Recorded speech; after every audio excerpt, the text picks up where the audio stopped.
আচ্ছা, তাহলে আমরা কোথায় ছিলাম? এই যে ভৌত বিজ্ঞান, তাই না? ভৌত বিজ্ঞান বললাম যে চারটা জিনিসের সমন্বয়ে গঠিত। কয়টা জিনিস? চারটা জিনিস। এই চারটা জিনিসের সমন্বয়ে গঠিত জন্য এদেরকে বলা হচ্ছে উপাদান। কি বলা হচ্ছে? উপাদান।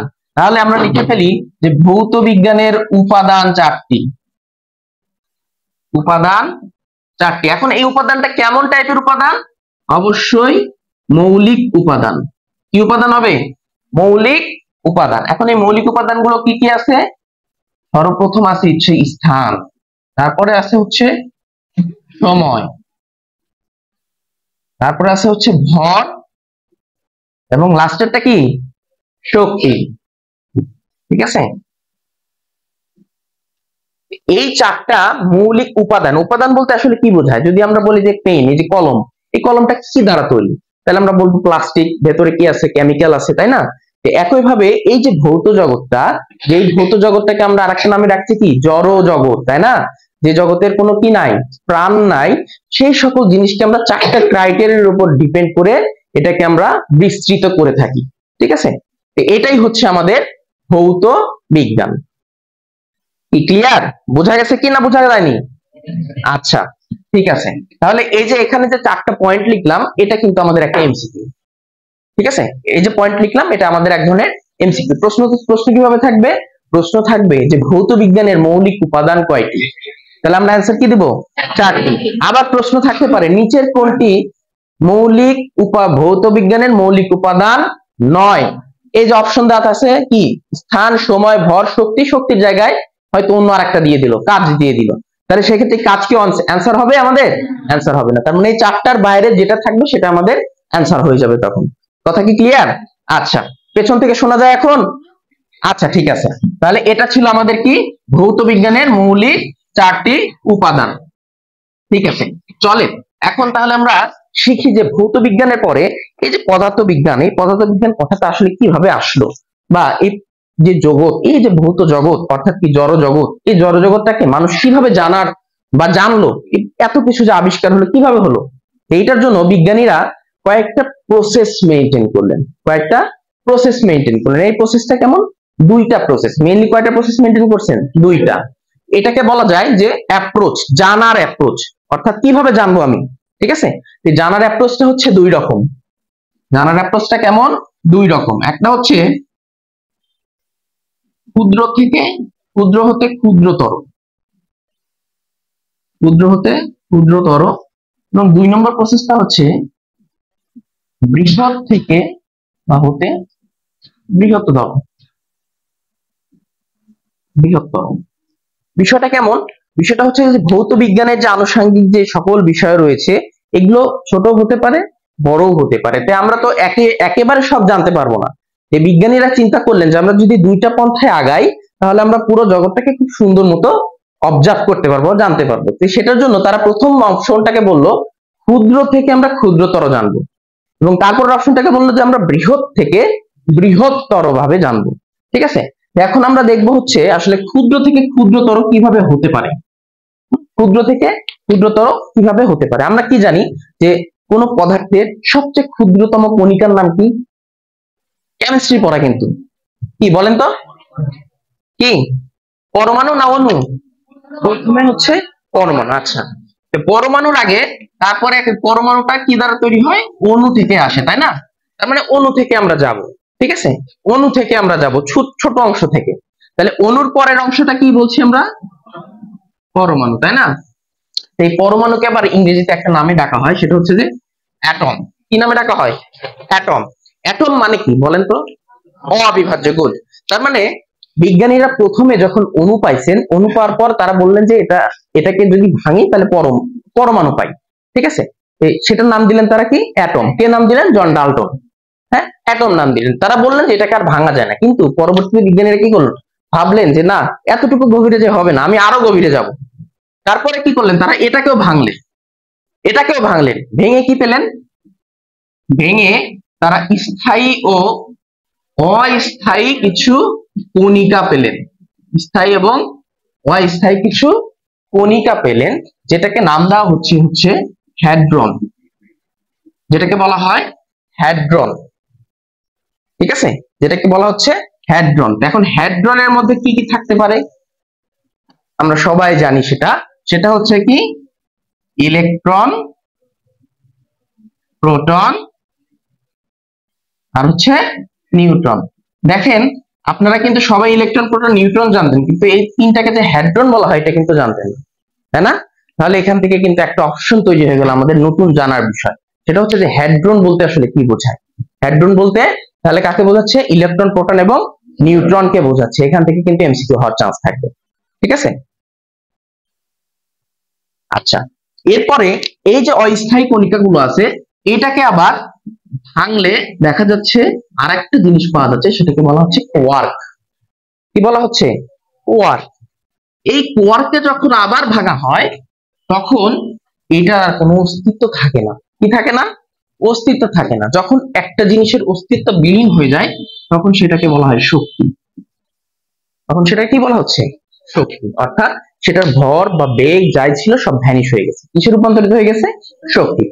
ঠিক আছে, এখন আমাদের এখান থেকে জানার বিষয় হচ্ছে যে কণিকা, স্থায়ী বা অস্থায়ী যে কণিকাটা আছে এইটা, যে এই কণিকা জিনিসটা আসলে কি? কণিকা জিনিসটা কি আমরা জানি, কণিকা বলতে সাধারণত ভাবে কি বোঝায়? ছোট যে কোনো অংশকে বোঝায়, তাই কি না?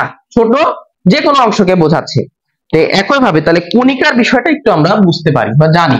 কণিকা হচ্ছে, কণিকার ইংরেজি নেম আছে, সেটা হচ্ছে যে পার্টিকেল। ঠিক আছে, পার্টিকেল। এখন এই পার্টিকেলের একটা অপোজিট মিনিংও আছে বা অপোজিট একটা সাবস্টেন্সও আছে, সেটাকে বলা হচ্ছে যে অ্যান্টি পার্টিকেল। সেটা কি বলা হচ্ছে? Anti particle. ঠিক আছে, তাহলে এইগুলোর বাংলাটা কি? বাংলাটা হচ্ছে কণা, আর একটা হচ্ছে প্রতিকণা। একটা হচ্ছে কণা আর একটা হচ্ছে কি প্রতিকণা। পার্টিকেল যেটা সেটাকে বলছি আমরা কণা, আর অ্যান্টি পার্টিকেল যেটা সেটাকে আমরা কি বলছি? প্রতিকণা। এখন এই কণা এবং প্রতিকণা সম্পর্কে আমাদেরকে একটু ধারণা রাখতে হবে। কেন? কারণ যখন আমরা একটা পাত্রের মধ্যে, সাপোজ ধরেন এই যে এই দুইটাকে আমরা একটা পাত্রের মধ্যে কি করলাম? মিক্স আপ করে দিলাম। ঠিক আছে, একটা পাত্রের মধ্যে মিক্স আপ করে দিলাম। মিক্স আপ করার ফলে এখান থেকে আমরা এক ধরনের শক্তি পাবো, নিরেট শক্তি। কি পাবো? নিরেট শক্তি বা এনার্জি। ঠিক আছে, তো এখন বিষয় হচ্ছে যে এই যে কণা এবং যে প্রতিকণা গুলো আছে, এগুলো আমরা কেন জানবো?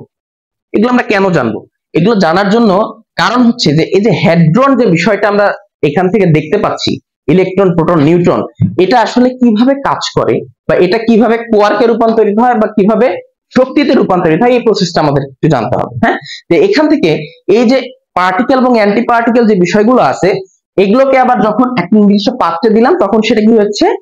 শক্তিতে রূপান্তরিত হয়েছে। তার মানে কি প্রসেসটা কি বোঝা গেছে? এই প্রসেসে কি হয়? ছোট থেকে আস্তে আস্তে আস্তে আস্তে সেটা ভরে রূপান্তরিত হয়। ঠিক আছে, এখন এখান থেকে আমার যে অ্যান্টি পার্টিকেল বা পার্টিকেলের যে বিষয়টা বললাম, এখন আপনাদের প্রশ্ন থাকতে পারে স্যার তাহলে একটা উদাহরণ তো না দিলে তো আমরা বুঝতে পারছি না বিষয়টা, তাই না? এখন একটা উদাহরণ দেই আমরা। তো এখন উদাহরণের দিক থেকে ইলেকট্রন, ইলেকট্রনের সিম্বল আমরা সবাই জানি ই, এবং এটার সামনে কি লেখা হয়? মাইনাস লেখা হয়, তাই না? এখন তাহলে পার্টিকেল এবং অ্যান্টি পার্টিকেল কিভাবে আমরা ডিফাইন করব বা কিভাবে আমরা বলবো যে এটাকে পার্টিকেল বলে, এটাকে অ্যান্টি পার্টিকেল বলে? সেটার কিছু স্বাভাবিক বৈশিষ্ট্য রয়েছে। ঠিক আছে, সাধারণ কিছু বৈশিষ্ট্য রয়েছে। বৈশিষ্ট্যগুলো কি? বৈশিষ্ট্য হচ্ছে এদের চার্জ সংখ্যা, লেপটন সংখ্যা। লেখা মনে হয় দেখা যাচ্ছে না পেছন থেকে, না? আচ্ছা, আমি বলে দিচ্ছি, একটু লেখেন। হ্যাঁ, প্রথমটা লিখছি চার্জ, তারপর লিখছি হচ্ছে লেপটন। এই যে সংখ্যা আছে এই দুইটা, এই সংখ্যা দুইটা পার্টিকেল এবং অ্যান্টি পার্টিকেলের ক্ষেত্রে সমান হবে। কি হবে? সমান হবে, কিন্তু কি হবে? বিপরীত ধর্মী।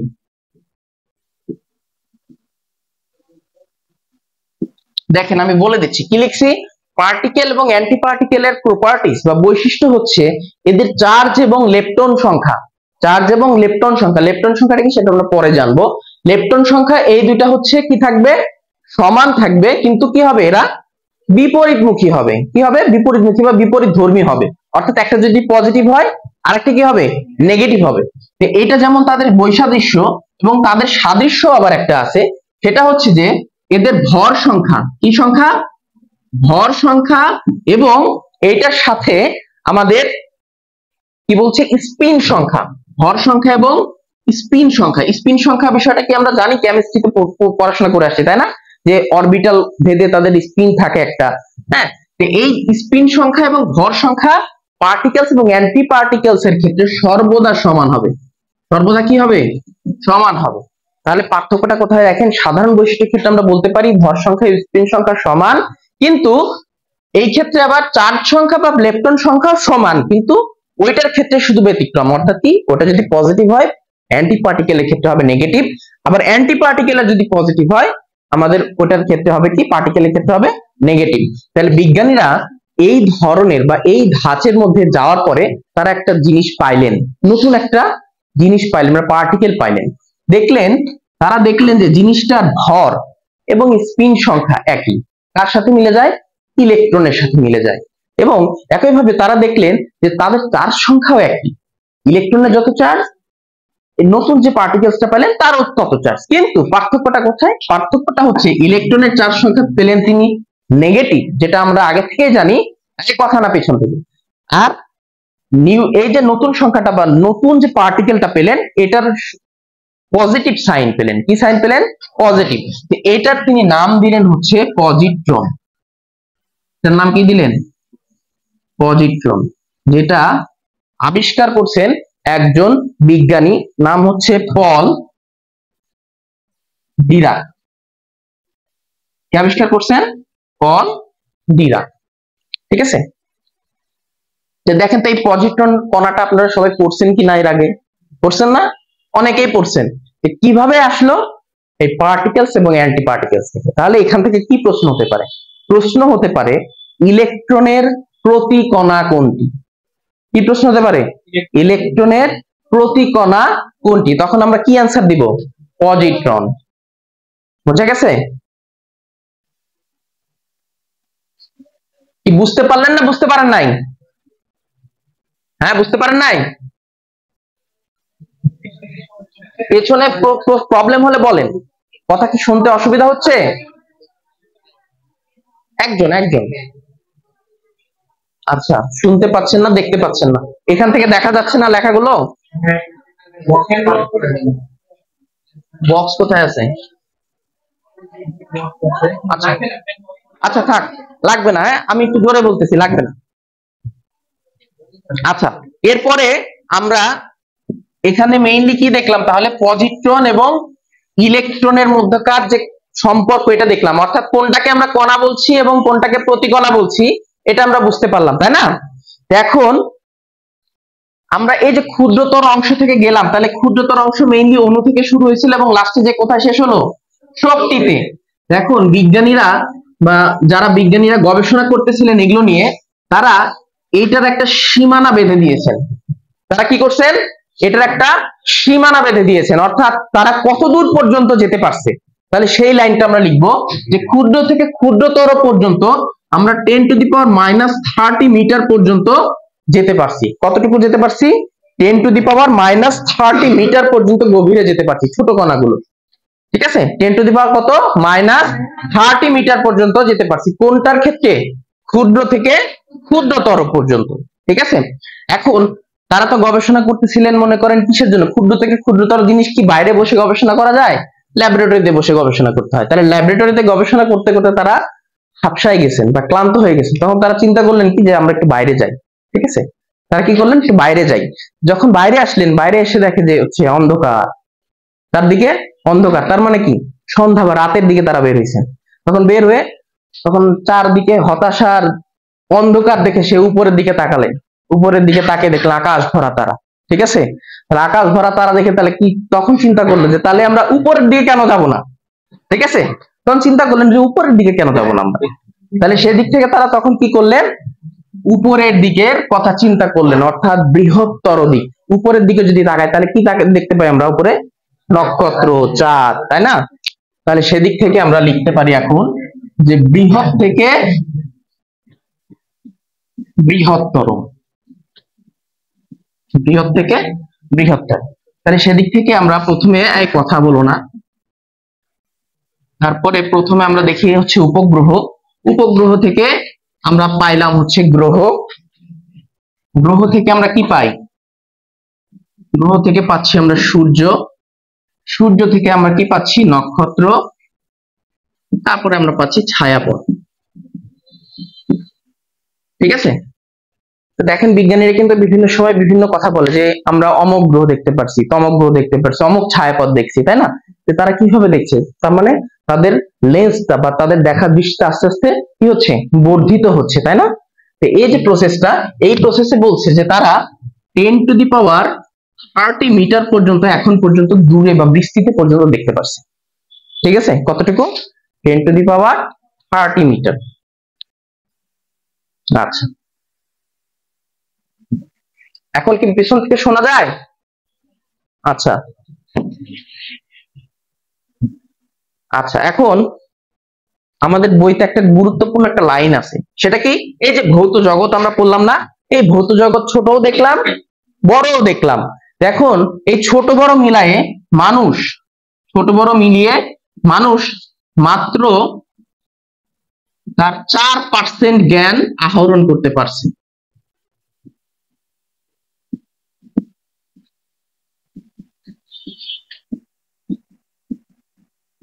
কিসের মাত্র 4%? এই পুরা ভৌত জগতে।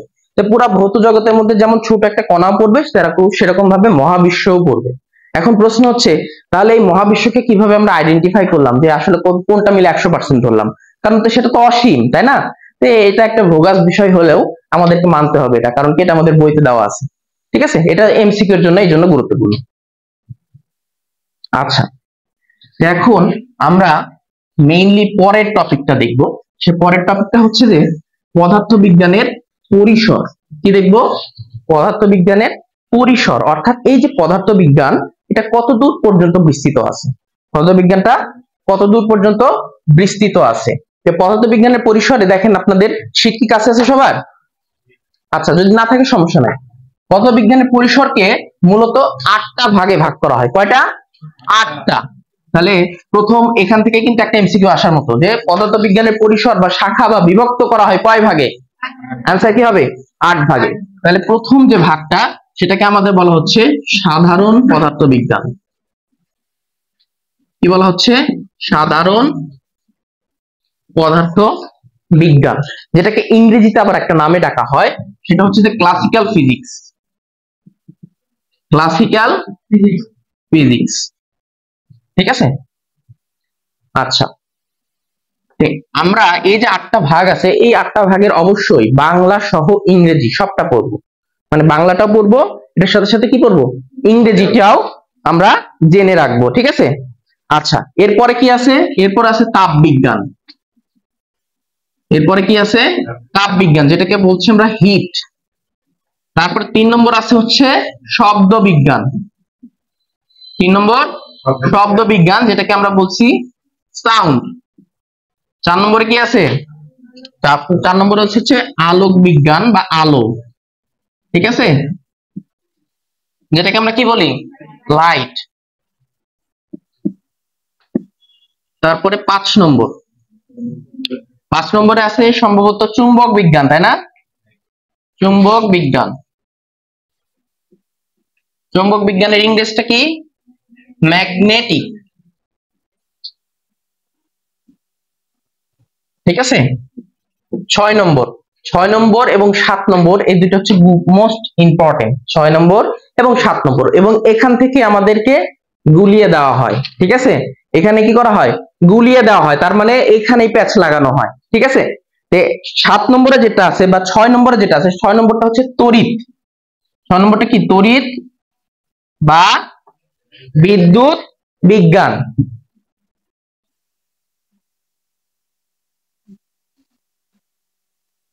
তড়িৎ বা বিদ্যুৎ বিজ্ঞান, যেটাকে ইংরেজিতে কি বলা হচ্ছে?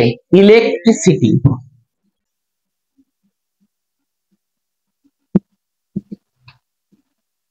এবং 7 নম্বর যেটা, সেটাকে আমরা বলছি হচ্ছে ইলেকট্রনিক্স।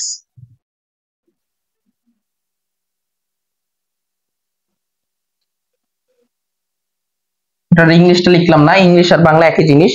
এবং 8 নম্বর যেটা, সেটার নাম হচ্ছে আমাদের আছে পারমাণবিক। পারমাণবিক, অথবা এটাকে আরেকটা নামে ডাকা যায়, সেটা হচ্ছে আণবিক। পারমাণবিক অথবা আণবিক বিজ্ঞান। ঠিক আছে, আচ্ছা যাই হোক, এখন এইখানের যে বিষয়গুলো আছে, এই বিষয়গুলোর মধ্যে 6 এবং 7টা ইম্পর্টেন্ট। কেন? 6 বলা হচ্ছে তড়িৎ বা বিদ্যুৎ বিজ্ঞান, আর 7 বলা হচ্ছে কি ইলেকট্রনিক্স। তা আমরা এই দুটার মধ্যে গুলাই ফেলি। ইলেকট্রনিক্স মানেই আমরা বুঝি ইলেকট্রিসিটি, সেখানে ইলেকট্রিসিটি থাকবে, কিন্তু বিষয়টা তেমন না। বিষয়টা কি, ইলেকট্রনিক্স বা তড়িৎ বিজ্ঞান বলতে আসলে যেটা বোঝাবে যে আমরা তড়িৎ কাকে জানি, তড়িৎ হিসেবে আমরা কোনটাকে চিনি, যেখানে কি হবে, একটা নির্দিষ্ট জায়গা থেকে তড়িৎ প্রবাহিত হয়ে আরেকটা জায়গায় কি করবে, পাওয়ার সাপ্লাই করবে, এনার্জি সাপ্লাই করবে। আর ইলেকট্রনিক্স হচ্ছে যে সকল ডিভাইস আমরা ব্যবহার করি, যেমন এই যে মোবাইল ফোন এখানে আছে, প্রত্যেকের কাছে মোবাইল ফোন আছে, তাই না? তারপরে আমরা হচ্ছে ছোট ছোট কন্ডাক্টর ইউজ করি, তারপরে বিভিন্ন ধরনের রান্নার জিনিসপত্র সরঞ্জাম ইউজ করি, তাই না? এই যে এক কথায় লাইট, চার্জার, ফ্যান, এগুলো সব কিছু মিলিয়ে আমাদের হচ্ছে ইলেকট্রনিক্স। ঠিক আছে, তার মানে ইলেকট্রনিক্স এবং ইলেকট্রিসিটির মধ্যে কিন্তু সূক্ষ্ম পার্থক্য আছে। ঠিক আছে, এই দুটাকে গোলালে চলবে না। এখন প্রশ্ন হচ্ছে, তাহলে এই যে আমরা 8টা পরিসর পড়লাম, এই 8টা পরিসর পড়ার উদ্দেশ্যটা কি? পড়ার উদ্দেশ্যটা হচ্ছে, এখান থেকে প্রশ্ন থাকতে পারে নিচের কোনটি পদার্থবিজ্ঞানের পরিসর নয়, প্রশ্ন থাকবে এমন। ঠিক আছে, নিচের কোনটি পদার্থবিজ্ঞানের পরিসর নয়, এটার সাথে সাপোজ ধরেন দিয়ে দিল কি তরঙ্গ বিজ্ঞান। ঠিক আছে, তারপরে আবার প্রশ্ন হতে পারে যে পানি বিজ্ঞান, সমুদ্র বিজ্ঞান। তাহলে সেদিক থেকে আমাদেরকে দেখতে হবে যে এই 8টার বাইরে যেগুলো আছে সেগুলো আমাদের পরিসর নয়। বুঝা গেছে? এবং এই 8টা আমাদের একদম মুখস্থ করে ফেলতে হবে। ঠিক আছে, আচ্ছা আমরা তাহলে পরের অংশে যাই।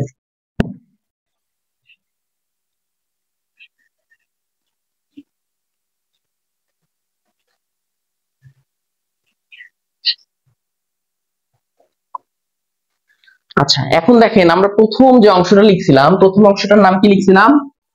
সাধারণ পদার্থবিজ্ঞান, তাই না? এখন এই সাধারণ পদার্থবিজ্ঞানকে আমরা একটু ভাগ করে দেখতে চাই যে আসলে এটার মধ্যে কি আছে। সাধারণ পদার্থবিজ্ঞানকে একটু ভাগ করতে চাই আমরা। কেন ভাগ করব?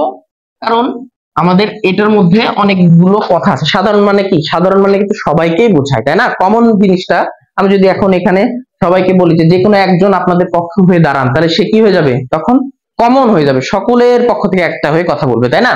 একইভাবে সাধারণের ক্ষেত্রে তো সবকিছু কমন, কিন্তু কমনের মধ্যে দুটাকে ভাগ করা হচ্ছে। একটা অংশকে বলা হচ্ছে বলবিদ্যা, একটা অংশকে বলা হচ্ছে বলবিদ্যা, এবং আরেকটা অংশকে বলা হচ্ছে পদার্থের ধর্ম। পদার্থের ধর্ম, ঠিক আছে?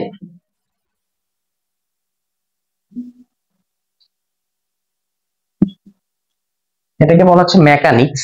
বলবিদ্যা যেটা, সেটাকে বলা হচ্ছে মেকানিক্স।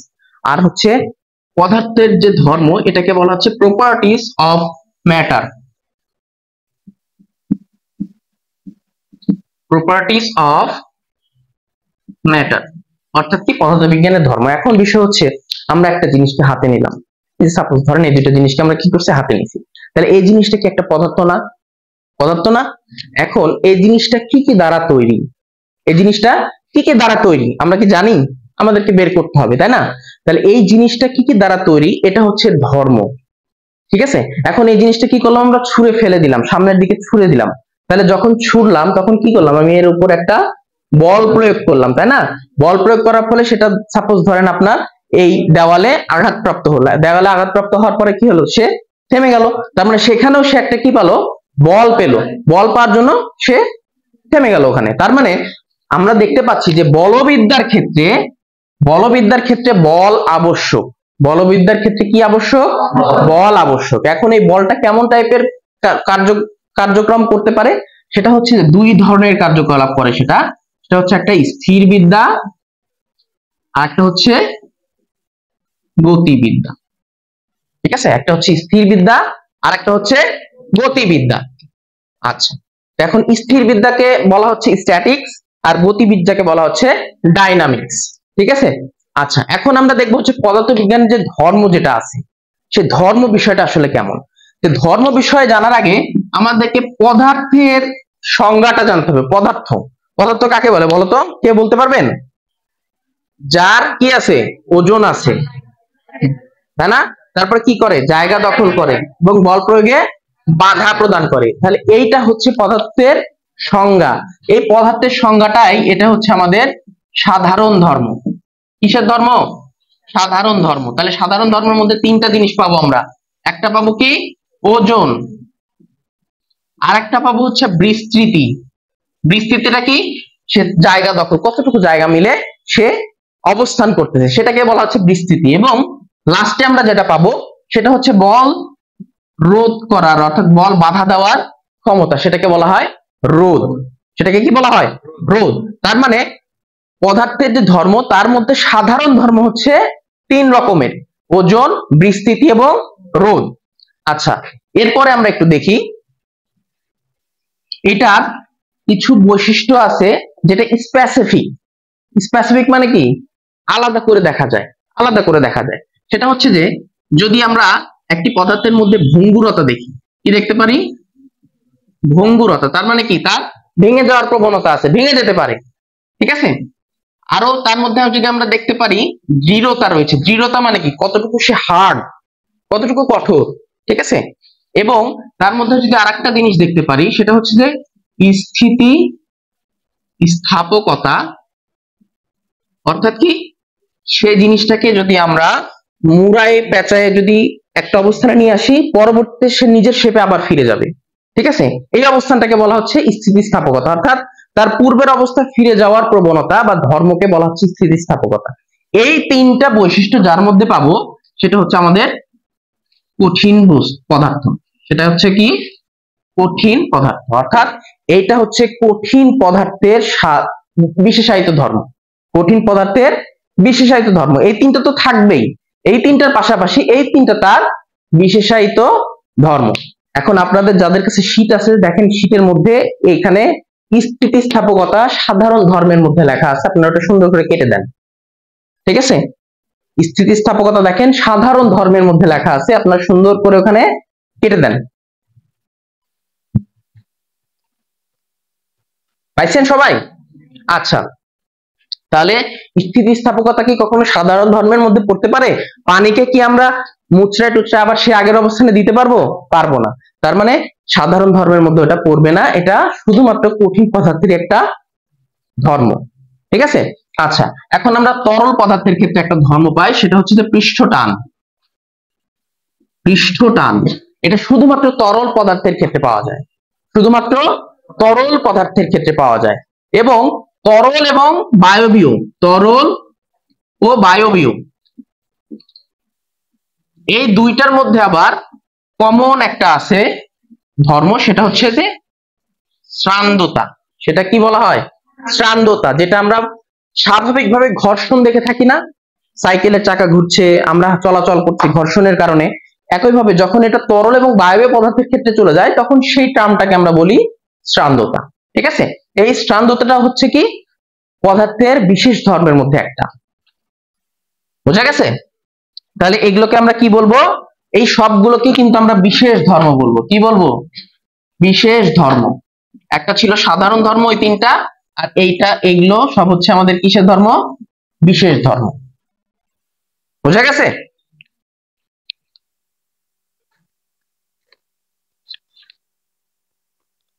আচ্ছা, মুছে দিব।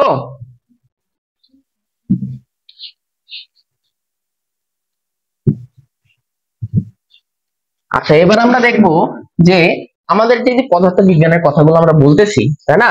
এই পদার্থ বিজ্ঞানের কথাগুলো আসলে কই থেকে আসলো, এগুলোর কনসেপ্ট বা ধারণা আসলে কই থেকে আসলো, বা কিভাবে বা মানুষের মধ্যে চিন্তা ভাবনা হলো যে এখান থেকে আমরা এই সূত্রগুলো দিতে পারি, এভাবে তত্ত্ব দিতে পারি এবং আমাদের সায়েন্সের স্টুডেন্টের মাথাগুলো নষ্ট করতে পারি। হ্যাঁ, তাদের ধারণাটা কিভাবে আসলো? তো এই ধারণাটাই প্রথম যে বিষয়টা আসে সেটা হচ্ছে যে ধারণাটা আসা, তাই না? ধারণাটা আসা, কিভাবে ধারণাটা আসলো? এই ধারণাটাকে আবার পদার্থ বিজ্ঞানের ভাষায় আমরা আরো বেশ কয়েকটা নামে ডাকতে পারি, ঠিক আছে? এই ধারণাটাকে আরো বেশ কয়েকটা নামে ডাকতে পারি। ধারণার ইংরেজিটা প্রথমে আমরা বলতে পারি, সেটা হচ্ছে যে কনসেপ্ট। কি বলছি আমরা এটাকে? কনসেপ্ট। এছাড়াও আমরা এটাকে বলতে পারি প্রত্যয়। কি বলতে পারি? প্রত্যয়। অথবা এটাকে আমরা বলতে পারি উপলব্ধি। অথবা এটাকে আমরা কি বলতে পারি? উপলব্ধি। অথবা এটাকে আমরা বলতে পারি চিন্তাধারা। অথবা আমরা এটাকে কি বলতে পারি? চিন্তাধারা। অথবা এটাকে আরেকটা নামে ডাকা যায়। কতগুলো নাম, হ্যাঁ, এগুলো করতেই তো মাথা নষ্ট হয়ে যাবে। সাধারণ অভিমত। ঠিক আছে, তাহলে দেখো এই ধারণাকে আমরা অতগুলো আলাদা আলাদা স্পেসিফিক নামে ডাকতে পারি এবং সবগুলো একটা জিনিসকে ইন্ডিকেট করে বা একটা জিনিসকে বোঝায়। সেটা কি? যে আমরা যদি কোনো কিছু সম্পর্কে প্রাথমিকভাবে যদি জানতে চাই, আমরা কি করতে চাই? কোনো কিছু সম্পর্কে যদি প্রাথমিকভাবে ধারণা করতে চাই বা জ্ঞান লাভ করতে চাই, তাহলে সেইটার জন্য যেই বিষয়টা যুক্ত সেটাকে আমরা বলছি হচ্ছে ধারণা। উদাহরণ হিসেবে আমরা কি বলতে পারি? উদাহরণ হিসেবে আমরা বলতে পারি যে একটা চোলার উপরে একটা কেটলি বসানো আছে, ঠিক আছে? এখন আমার কোনো জ্ঞান নাই, আমি কি করলাম? যে সেই কেটলিটা হাত দিয়ে দিলাম, তাহলে কি হবে? ওটা কিন্তু গরম ছিল, তাই না? হাত দেওয়ার ফলে কি হলো? হাত পুড়ে যাবে। আমরা শুরু করে দিলাম কান্না, তাই না? তাহলে সেখান থেকে আমার উপলব্ধি কি হলো? যে গরম কেটলিতে হাত দেওয়া যাবে না, তাই না? সেখান থেকে উপলব্ধি হলো গরম কেটলিতে হাত দেওয়া যাবে না। তার মানে আমরা সেখান থেকে বুঝতে পারলাম যে সেখানে গরম কেটলি সবসময় তাপমাত্রা বহন করে, তাই না? তাপমাত্রা বহন করে। তাহলে এখান থেকে আমরা কি পেলাম? একটা ধারণা পাইলাম। যে ধারণাটা আমরা কিসের মাধ্যমে পাইলাম? উপলব্ধি করার মাধ্যমে। উপলব্ধি করার মাধ্যমে এবং জ্ঞান আহরণ করার পরে সেই ধারণাটা আমাদের মাথার মধ্যে ঢুকে গেল। ফিজিক্স এর কথা না, ফিজিক্সে এই প্রথম যে মাথার মধ্যে আসার যে বিষয়টা, এটা একটা গল্পের মাধ্যমে আপনারা বুঝতে পারবেন। সেটা হচ্ছে কি, নিউটন বসেছিল, মাথার উপর আপেল পড়লো, তার মাথার মধ্যে থেকে চলে আসলো অনেক কথা, তাই না?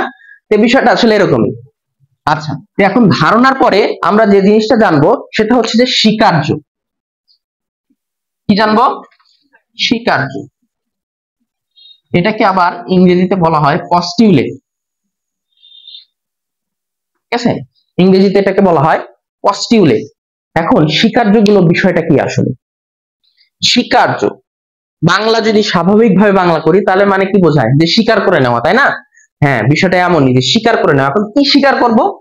পূর্বে কোনো ব্যক্তি বা পূর্বে কোনো কর্মকাণ্ড বা পূর্বে কোনো পরীক্ষা হয়েছে, ঠিক আছে? পূর্বে কোনো পরীক্ষা হয়েছে এবং সেই পরীক্ষাটা পরবর্তীতে আমি যদি রেফারেন্স হিসেবে ইউজ করতে চাই, রেফারেন্স হিসেবে উদাহরণ কি হতে পারে? যে আপনারা হয়তো এখানে ভর্তি হবেন, কারো কাছ থেকে শুনে আসছেন যে এখানে ভর্তি হতে হবে, তাই না? তারপরে এখান থেকে যখন আবার বিভিন্ন জায়গায় চান্স পাবেন, আপনাদের চেষ্টা থাকবে কি যে কোথায় ভালো নার্সিং কলেজ আছে সেখানে যেন আমি চান্স পাই। তাহলে কি আপনারা একটা রেফারেন্স দিবেন না? এই যে রেফারেন্স নেওয়ার যে প্রক্রিয়াটা, এটা হচ্ছে স্বীকার্য। অর্থাৎ আমি কারো কাছ থেকে শুনবো বা কেউ কোনো কিছু আবিষ্কার করছে, সেই আবিষ্কারের রেফারেন্স ধরে আমি সেটা একটা নতুন একটা আবিষ্কার করব। উদাহরণ হিসেবে আমরা কি বলতে পারি? উদাহরণ হিসেবে বলতে পারি আমরা রাদারফোর্ডের পরমাণু মডেল, সবাই পরিচিত, তাই না? রাদারফোর্ড কিন্তু কি করছে? সর্বপ্রথম একটা পরমাণু মডেল দিছে। সেই মডেলকে আবার কে ভুল প্রমাণিত করছে? বোর। বোর কি করছে? সেই রাদারফোর্ড পরমাণু মডেলের প্রথমে কিছু কি করছে? সুখ্যাতি করছে। যেহেতু কে ছিল? রাদারফোর্ড তার শিক্ষক ছিল। শিক্ষকের কথা যদি না শুনে তাহলে কেমন লাগে, তাই না? সেই জন্য প্রথমে সুখ্যাতি করছে যে এইগুলো ভালো ছিল। তারপরে কি করছে? যে এটাকে ভুল প্রমাণিত করে বলছে যে এটা যদি না করে এই কাজটা যদি করা হয়, এই কাজটা যদি করা হয় তাহলে সেটা হচ্ছে আমাদের এই মডেলটাকে পূর্ণতা প্রদান করে, তাই না? তো এটা করার জন্য সে আবার কি করছে? সে আবার ম্যাক্সওয়েলের যে তত্ত্ব ছিল, ম্যাক্সওয়েলের যে তত্ত্ব, সেই তত্ত্বটাকে আবার সে গ্রহণ করছে। তার মানে বোর যখন তার মডেলটাকে সুপ্রতিষ্ঠিত করছে, তখন সে রাদারফোর্ড এবং ম্যাক্সওয়েল এই দুইজনের তত্ত্বকে তার নিজের কাজে লাগিয়ে নতুন করে একটা তত্ত্ব দিছে। তাহলে এই যে প্রসেসটা সে করলো, রাদারফোর্ড এবং ম্যাক্সওয়েলকে স্বীকার্য দিল, মানে স্বীকৃতি জানালো সে, ঠিক আছে? এই প্রসেসটাকে বলা হচ্ছে স্বীকার্য। বোঝা গেছে? তাহলে সেদিক থেকে যদি আমাদের বলে স্বীকার্যের উদাহরণ কি, তাহলে সেক্ষেত্রে আমরা বলতে পারি বোর পরমাণু মডেলে সে রাদারফোর্ড এবং ম্যাক্সওয়েলকে স্বীকার্য প্রদান করছে, বা রাদারফোর্ডের যে ধারণা ছিল সেটাকে সে স্বীকৃতি প্রদান করছে। বোঝা গেছে? আচ্ছা, স্বীকার্যের পরে আমরা যেটা জানবো সেটা হচ্ছে যে নীতি। স্বীকার্যের পরে জানবো আমরা নীতি, বা ইংরেজিকে যেটা আমরা বলছি হচ্ছে প্রিন্সিপাল। কথায় কথায় আমরা অনেকে বলে থাকি না যে আর তোমার নীতি বাক্য আমি আর শুনবো না, হ্যাঁ? তার মানে কি? এখানে কিন্তু সেই নীতি বলা হয়নি, ঠিক আছে? নীতি বাক্য বা নীতির যে বিষয়টা সেটা হচ্ছে যে এই যে প্রিন্সিপাল কথাটা, এই পি দ্বারাই আমরা এটা মনে রাখতে পারবো নীতি। তার মানে নীতিটা হবে হচ্ছে প্রাকৃতিক। কি হবে?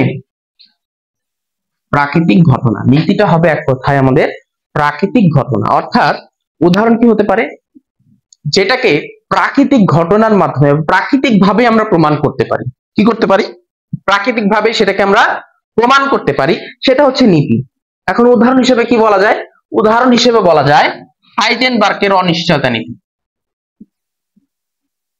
হাইজেনবার্গের অনিশ্চয়তা নীতি।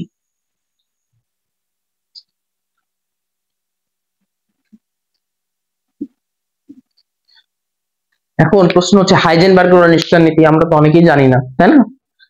আসলে বিষয়টা কি ছিল? হাইজেনবার্গ বলছে যে হচ্ছে এই প্রকৃতিতে কখনোই দুইটি কাজ একই সময় করা সম্ভব নয়। দুইটি কাজ একই সময় করা সম্ভব নয়। তো এটা কি সত্য না মিথ্যা কথা বলছে? আমরা কি কখনো দুইটা কাজ কি একসাথে করতে পারবো? কখনো সম্ভব সম্ভব না। তার মানে এটা প্রকৃতি দ্বারা কি প্রমাণিত, এই জন্য এটাকে বলা হচ্ছে নীতি। আরো একটা নীতির উদাহরণ আছে কি? শক্তির সংরক্ষণশীলতা নীতি। লিখে ফেলেন, শক্তির সংরক্ষণশীলতা নীতি। শক্তির সংরক্ষণশীলতা নীতি। এখানে কি বলা হচ্ছে?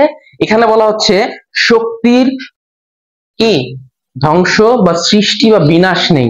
শক্তি কেবল এক রূপ থেকে অন্য রূপে পরিবর্তিত হতে পারে, তাই না?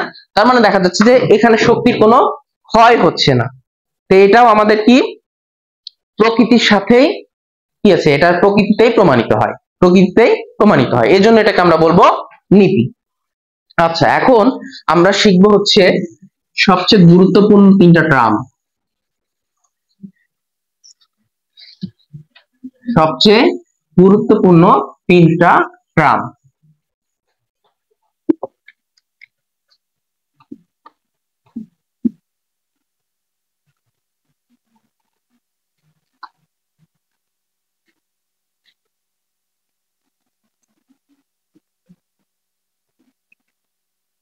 দেখেন, গুরুত্বপূর্ণ তিনটা টার্ম লিখছি কি কি? অনুকল্প, তত্ত্ব এবং সূত্র।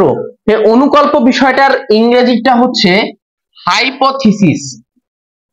এটা ইংরেজিটা কি কি বলা হচ্ছে? হাইপোথিসিস। যেটাকে আমরা যদি বাংলা করি তাহলে দুইটা অংশ পাই, একটা হচ্ছে অনু আর একটা হচ্ছে কল্প। হ্যাঁ, অনু অর্থ কি? অনুমান করা। আর কল্প অর্থ হচ্ছে কল্পনা করা। অর্থাৎ কল্পনা করে যেটা অনুমান করা হয়, কল্পনা করে যেটা অনুমান করা হয় সেটা হচ্ছে আমাদের কি? অনুকল্প। এখন উদাহরণ হিসেবে কি বলতে পারি? উদাহরণ হিসেবে বলতে পারি এই যে আমাদের নিউটন বাবাজি, হ্যাঁ, নিউটন বাবাজি কি করছেন? ইনি সর্বপ্রথম ধারণা দিচ্ছেন যে পৃথিবীতে যা আছে সবকিছু স্থান, ভর, শক্তি পরম, মানে এগুলো কোনো চেঞ্জ হবে না। ঠিক আছে? এটাকে কে ভুল প্রমাণিত করলেন? Einstein, Albert Einstein.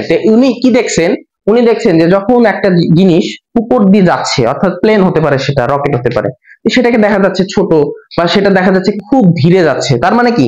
তার মাথার মধ্যে চিন্তা আসলো যে না, নিউটন সাহেব যেটা বলছিলেন এটা মিলছে না। তখন তার মাথাতে চিন্তা আসছে এটা, ঠিক আছে? চিন্তা আসার ফলে তার কি হয়েছে? অনুমান করে সে চিন্তা করছে। তাহলে এটা তার একটা হাইপোথিসিস ছিল। কি থিসিস ছিল? হাইপোথিসিস। তার মানে সে অনুমান করছে। কোথা থেকে অনুমান করছেন? প্রকৃতি থেকে। প্রকৃতির যে কোনো কিছু থেকে তিনি দেখার পরে সেটা কি করছেন? অনুমান করছেন।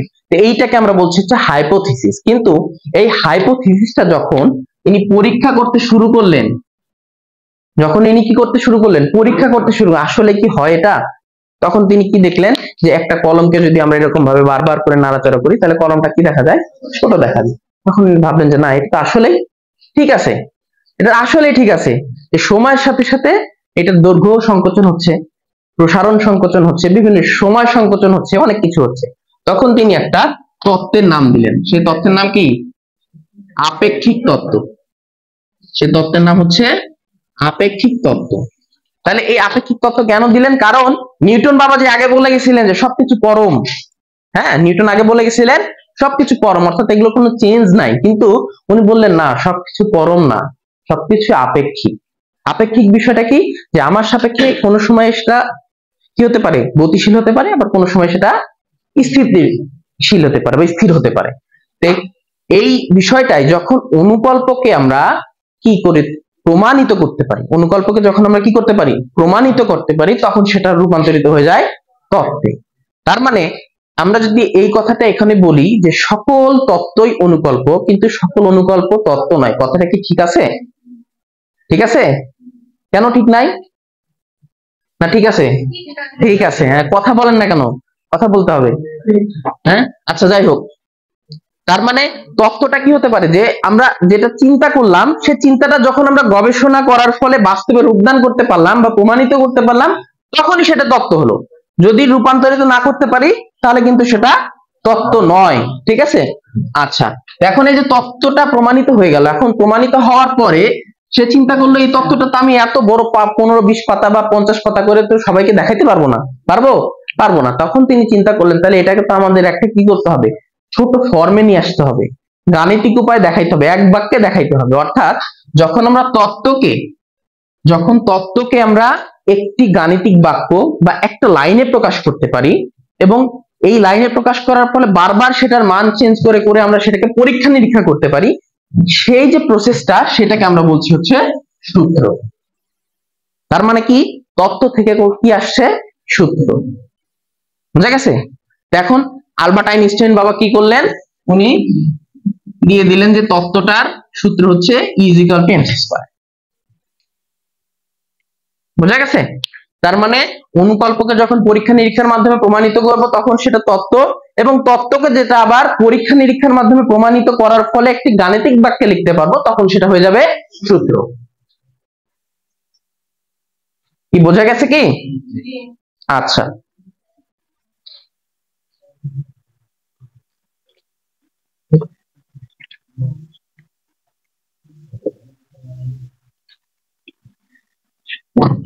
এখন দেখেন যে এই যে E = mc², আমরা নতুন একটা জিনিস জানলাম না। এখান থেকে দেখেন আমরা ফিজিক্সের ডেফিনেশন দিতে পারি। এই যে E = mc², এখান থেকে আমরা ফিজিক্সের ডেফিনেশন দিতে পারি, অর্থাৎ এটাকে আমরা বলতে পারি পদার্থবিজ্ঞান। কিভাবে? E মানে কি বোঝায় বলেন তো? শক্তি। M মানে ভর, C মানে আলোর বেগ। তার মানে যদি আমরা বলি যে একটি বস্তুর ভর, বেগ এবং শক্তির রূপান্তরকে বলা হয় পদার্থবিজ্ঞান, যদি আমরা এটা বলি তাহলে কি হবে? অবশ্যই হবে। কারণ কি? কারণ হচ্ছে পদার্থবিজ্ঞানে সকল কিছু নিয়ে আলোচনা করা হয়। সে হতে পারে সে বৈশিষ্ট্য, যে আমরা মাত্র কিছুক্ষণ আগে বললাম, তার বৈশিষ্ট্য থাকবে সাধারণ, আবার কি থাকবে, বিশেষ। তার মানে একটি বস্তুর ভর, বেগ এবং তার রূপান্তর, কিসের রূপান্তর? ভর থেকে শক্তিতে রূপান্তর, ভর থেকে আলোর বেগে রূপান্তর। এই যে রূপান্তর নিয়ে আলোচনা করা হচ্ছে, এটা হচ্ছে আমাদের পদার্থবিজ্ঞানের আলোচ্য বিষয়। ঠিক আছে? তার মানে E = mc², আপেক্ষিক তত্ত্ব হলেও এটা পদার্থবিজ্ঞানেরও প্রতিনিধিত্ব করে। ঠিক আছে? আচ্ছা, তো এখন আমরা দেখবো হচ্ছে একক। এখন আমরা কি দেখবো? একক। একক যেটাকে বলা হচ্ছে ইউনিট, যেটা কি বলা হচ্ছে ইউনিট। কি খুব টায়ার্ড হয়ে গেছেন নাকি? না, টায়ার্ড হওয়া যাবে না, এখন তো আবহাওয়াটা খুবই ভালো, ঘুম আসবে খালি। হ্যাঁ, কিন্তু ঘুমাইতে হবে পরে। কখন? যখন চান্স পাবেন তখন ঘুমাবেন, তার আগে কোনো ঘুম নাই। ঠিক আছে? আচ্ছা, এখন আমরা দেখবো হচ্ছে একক। হ্যাঁ, একককে মূলত আমরা তিনটা ভাগে ভাগ করতে পারি। কয়টা ভাগে? তিনটা ভাগে। একটা হচ্ছে মৌলিক একক, পরেরটা হচ্ছে যৌগিক একক,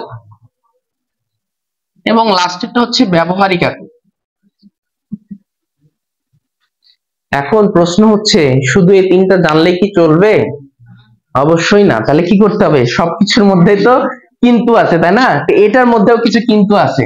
এই মৌলিক এককের আরেকটা নাম আছে, হ্যাঁ, সেটাকে বলা হচ্ছে প্রাথমিক একক। কি বলা হচ্ছে? প্রাথমিক একক, অথবা এটাকে আর একটা নামে ডাকা যায়, সেটা হচ্ছে যে ফান্ডামেন্টাল একক। ইংরেজি টার্মটা আমাদের জানা দরকার। কারণ কি? কারণ হচ্ছে ইংরেজি নাম না জানলে চলবে না। হ্যাঁ, ইংরেজি থেকেও প্রশ্ন হতে পারে। আচ্ছা, এরপর আরেকটা একক আছে, সেটা হচ্ছে মূল। প্রাথমিক, মূল, ফান্ডামেন্টাল বা মৌলিক, এই চারটা নামে ডাকা যায়। ঠিক আছে।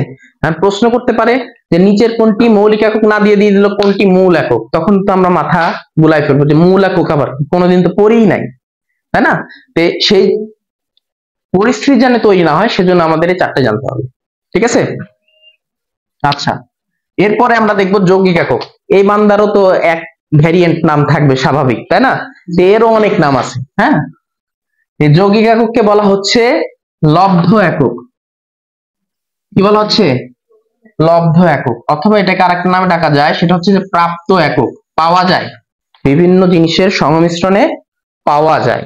এবং এটাকে আরেকটা নামে ডাকা যায়, সেটা হচ্ছে যে উদ্ভূত একক। উদ্ভূত, ডেরাইভড, ইংরেজিতে এটাকে বলা হচ্ছে ডেরাইভড। ঠিক আছে, ইংরেজিতে বলা হচ্ছে ডেরাইভড।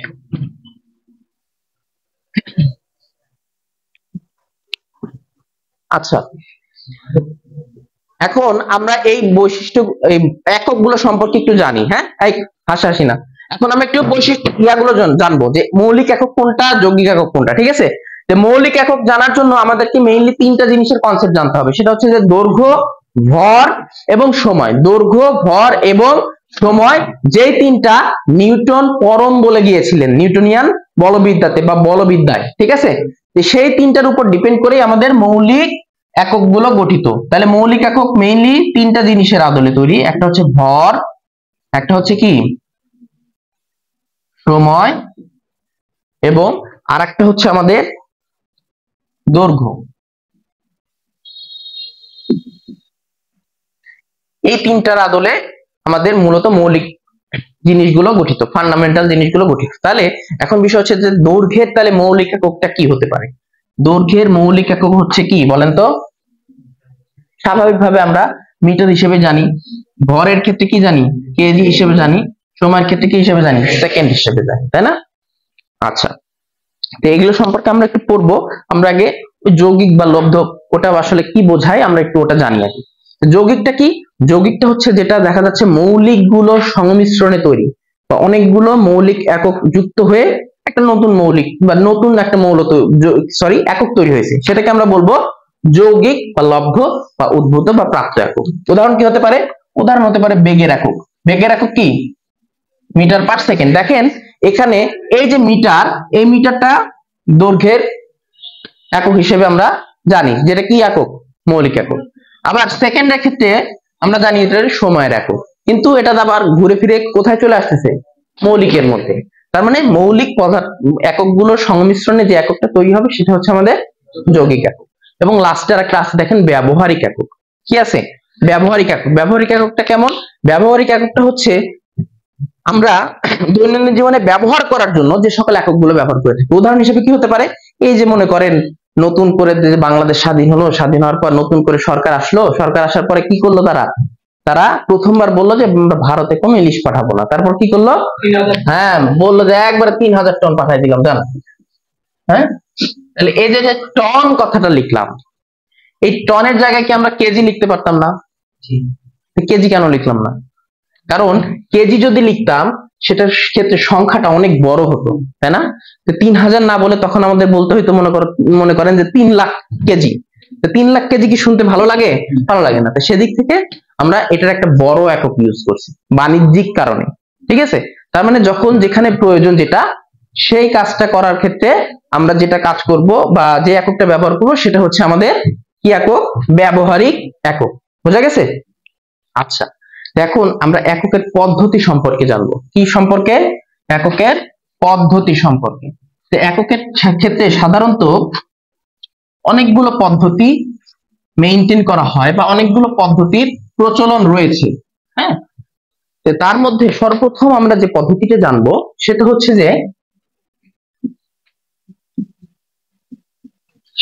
যে সিজিএস পদ্ধতি। কি পদ্ধতি? সিজিএস, যেটাকে বলা হচ্ছে মেট্রিক পদ্ধতি। এটার আরেকটা নাম হচ্ছে কি? মেট্রিক পদ্ধতি, অথবা এটাকে আরেকটা নামে ডাকা যাচ্ছে ফ্রেঞ্চ পদ্ধতি। এটাকে আরেকটা নামে ডাকা হচ্ছে কি? ফ্রেঞ্চ পদ্ধতি। তাহলে এটাকে আমরা কয়টা নামে ডাকলাম? সিজিএস, মেট্রিক বা ফ্রেঞ্চ। এখন এটাকে কেন ফ্রেঞ্চ পদ্ধতি বলা হলো এটা একটু জানি আমরা। হ্যাঁ, অনেক প্রাচীন কালে কি হতো? ফরাসিরা অর্থাৎ ফ্রান্সে যারা থাকে, ফ্রান্সের নাগরিকরা, তারা দেখা যাচ্ছে ব্যবসা বাণিজ্যে খুবই উন্নত ছিল।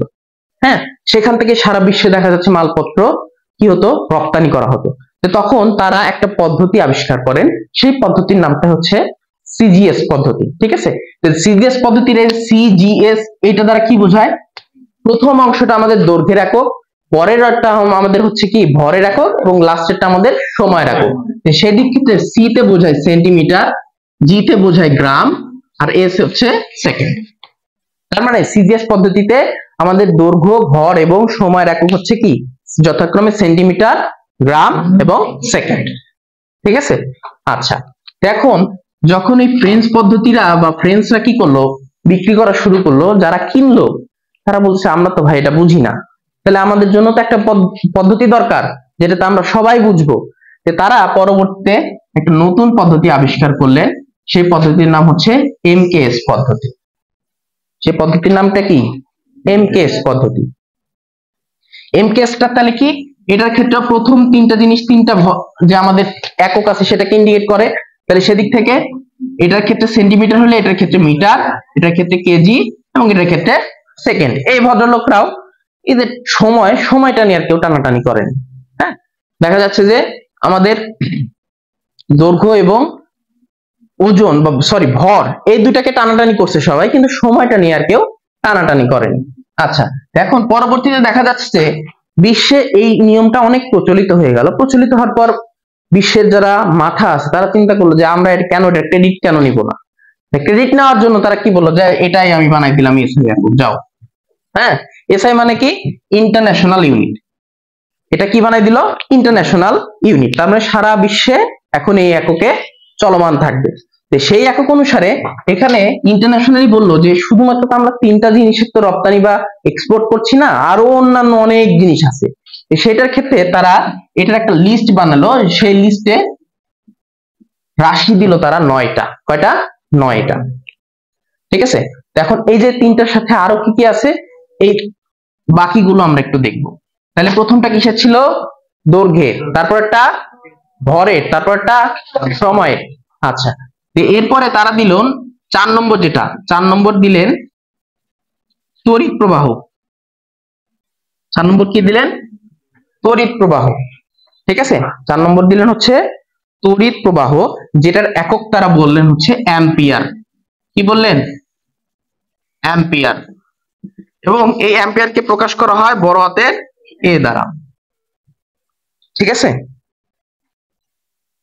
আচ্ছা তারপরে 5 নম্বর তারা দিলেন হচ্ছে তাপমাত্রা।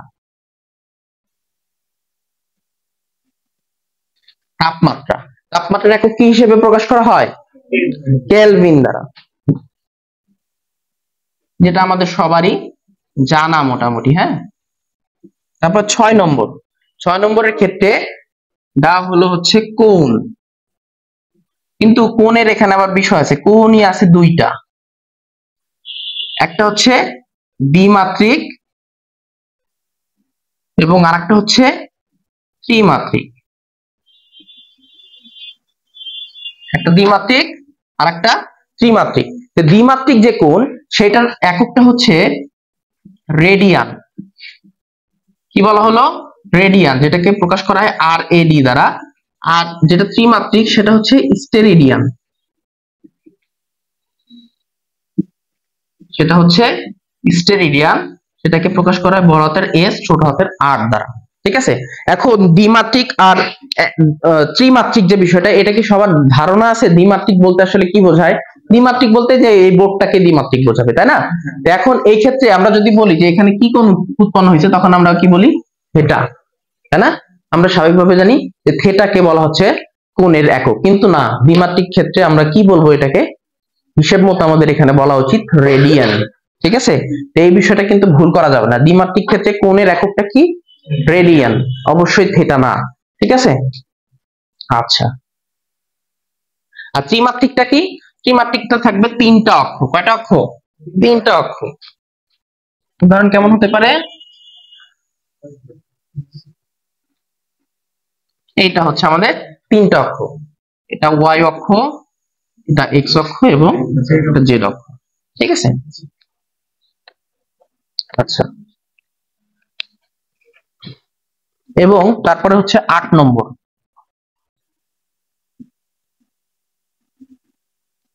8 নম্বরে তারা দিলেন দীপন তীব্রতা। এখন বিষয় হচ্ছে দীপন তীব্রতা বিষয়টা কি?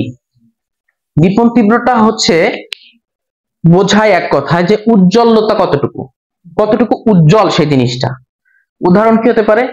উদাহরণ হতে পারে, সাপোজ ধরেন আপনারা আপনাদের কারো এই ছেলেদের গার্লফ্রেন্ডকে বলছে দেখি যে তোমাকে দেখতে খুব সুন্দর, তখন গার্লফ্রেন্ড কি বললো যে শুধু সুন্দর, তখন সে তো মার্কার চিপায় পড়ে গেল যে শুধু সুন্দর বলে তো সমস্যা, তখন কি বললো না আসলে আরো বেশি সুন্দর। হ্যাঁ, তার মানে এই যে দীপন তীব্রতাটা উজ্জ্বলতাটাকেই বোঝাচ্ছে, এবং সেটার একক হচ্ছে ক্যান্ডেলা।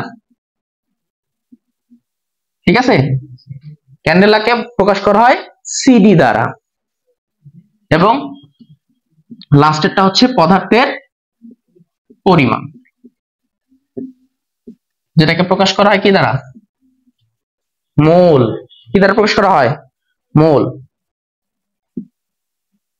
মোলের ক্ষেত্রে ছোট হাতের এম লিখলেই চলে, বা এম ও এল লিখলেও হয়।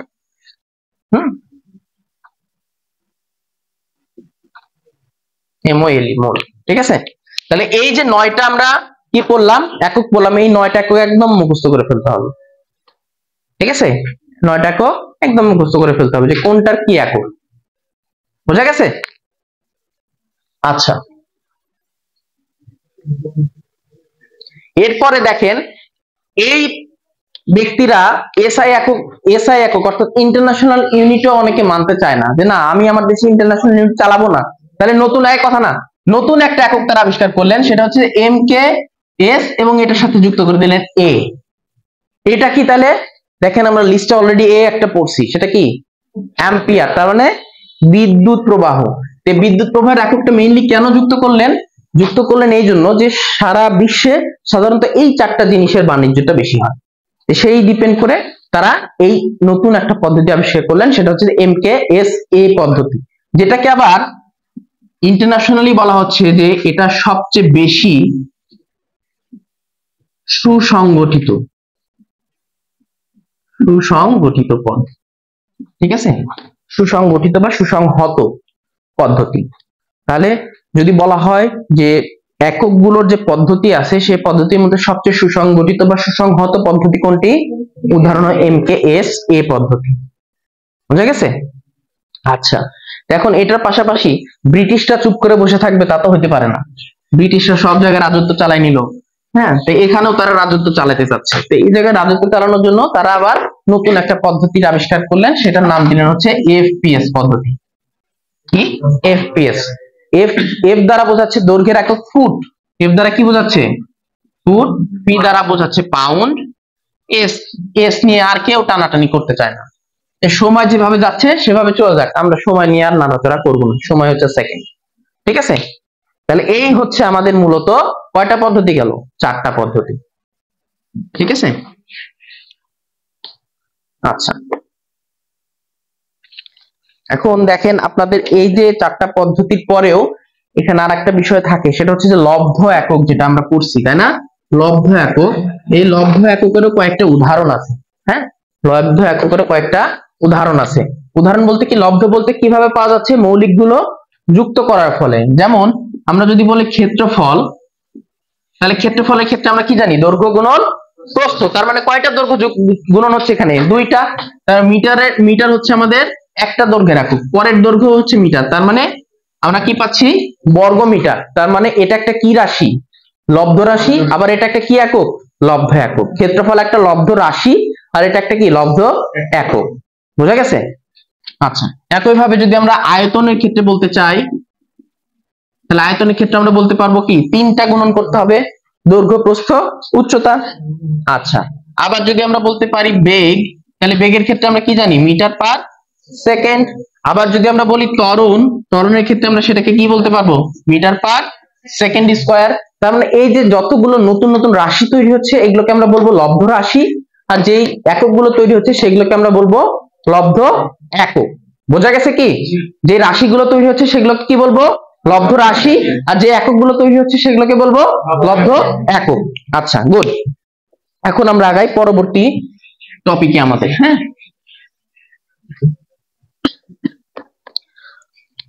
পরবর্তীতে আমরা পড়বো হচ্ছে আমাদের ছোটবেলার কিছু ছন্দ পড়া, যেমন কি কিলাইয়া হাকাইয়া ডাকাত মারিলে দেশে শান্তি মিলবে, পড়ছি না?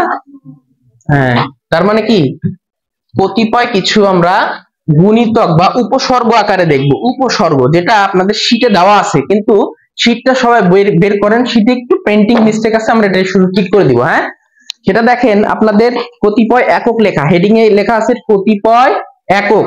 দেখেন বাম সাইডে লেখা আছে উপসর্গ উৎপাদক, বামেরটা ঠিক আছে, ডেকা 10⁻1, হেক্টো 10⁻2, তারপর কি আছে কিলো 10⁻3, মেগা 10⁻6, গিগা 10⁻9, তারপর কি আছে টেরা 10⁻12, পেটা আছে 10⁻15 এবং এক্সা আছে কি 10⁻18। এটি পর্যন্ত ঠিক আছে। পরের যে ছকটা, পরের ছকটা দেখেন আবার সেম জিনিসই লেখা আছে। হ্যাঁ, যে ডেসির ক্ষেত্রে 10⁻1 লেখা আছে, এগুলো সবগুলো কেটে দেন, সবগুলো কেটে দিয়ে ওই যে পাওয়ারটা দেন সবগুলো পাওয়ারের সামনে মাইনাস, সবগুলো পাওয়ারের সামনে মাইনাস হবে। ঠিক আছে, সবগুলো পাওয়ারের সামনে মাইনাস হবে। এই লেকচার শিটে একটু প্রিন্টিং মিস্টেক হয়ে গেছে জাস্ট। হ্যাঁ, তাহলে আপনারা একদম কেটে দেন, কারণ কি এখান থেকে প্রশ্ন একটা আসবেই, ধরে রাখেন। ঠিক আছে, কখনো ভুল করা যাবে না। তাহলে সেদিক থেকে দেখেন ডেসির ক্ষেত্রে তাহলে আমরা কত বলবো 10⁻⁻1। তারপরে কি আছে সেন্টির ক্ষেত্রে আমরা সেটা বলবো 10⁻⁻2। আবার মিলির ক্ষেত্রে বলবো 10⁻⁻3। তারপর দেখেন আছে মাইক্রো, সেটাকে বলবো 10⁻⁻6। মাইক্রোকে এখানে যে এই চিহ্ন দ্বারা প্রকাশ করা হয়। হ্যাঁ, অনেক সময় মাইক্রো কথাটা না লিখে চিহ্নটা থাকতে পারে, অনেক সময় মাইক্রো না থেকে এই চিহ্নটা থাকতে পারে। এই চিহ্নটার নাম আবার কি বিড়ালের মিউ। হ্যাঁ, বিড়ালের ডাক মিউ, এটাকে বলা হচ্ছে মিউ। হ্যাঁ, তো এটা দ্বারা কত বোঝায় 10⁻⁻6 কি মিটার। ঠিক আছে, এগুলো সব কিন্তু মিটার, পাশে মিটার লিখে রাখেন। হ্যাঁ, এগুলো সবগুলোর পাশে মিটার লিখতে হবে। হ্যাঁ, 10⁻6 মিটার। আচ্ছা, এরপরে কি আছে দেখেন ন্যানো। ন্যানোটা খুব আসে পরীক্ষায়। হ্যাঁ, ন্যানোটা খুবই আসে, সেটা হচ্ছে 10⁻9 10⁻9 মিটার। এরপরে কি আছে পিকো। পিকোটা কত 10⁻12। ফেমটো 10⁻15 এবং লাস্টে আছে অটো 10⁻18। ঠিক আছে, 8 না -18। হ্যাঁ, তাহলে এটা হচ্ছে আমাদের অনুসর্গগুলো, এবং এটার বাইরেও আমাদের কিছু জানা দরকার, সেগুলো আমরা খাতায় নোট ডাউন করে ফেলি। ঠিক আছে,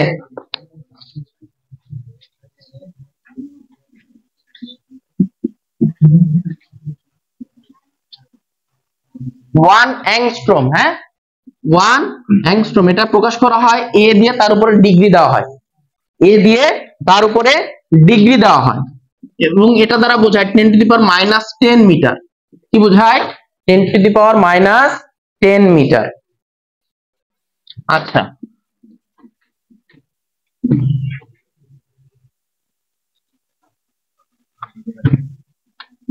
এরপরে আছে দেখেন 1 মিলি মাইক্রন।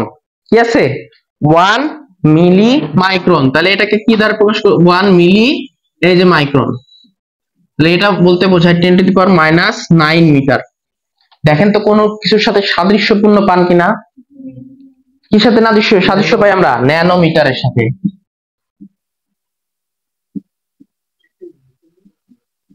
ঠিক আছে, দেখেন তার মানে ন্যানোমিটারকে আবার মিলি মাইক্রন হিসেবেও আমরা কি করতে পারি বলতে পারি। ঠিক আছে, আচ্ছা,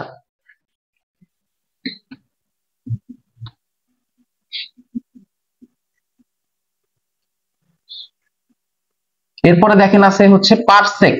1 পারসেক, 1 পারসেক সমান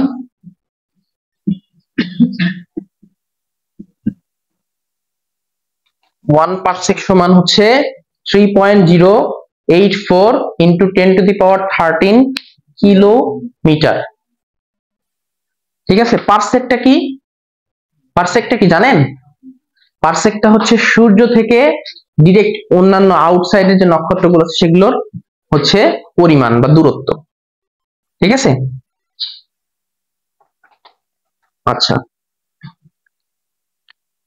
এখন এটার সাথে যদি আমরা বলতাম যে এমপিসি, এমপিসি মানে কি? এমপিসি মানে কি বলেন তো? মেগা, এম মানে বোঝা হচ্ছে মেগা, এম বড় হাতের এম দ্বারা বোঝাবে মেগা, ছোট হাতের এম দ্বারা বোঝাবে মিলি।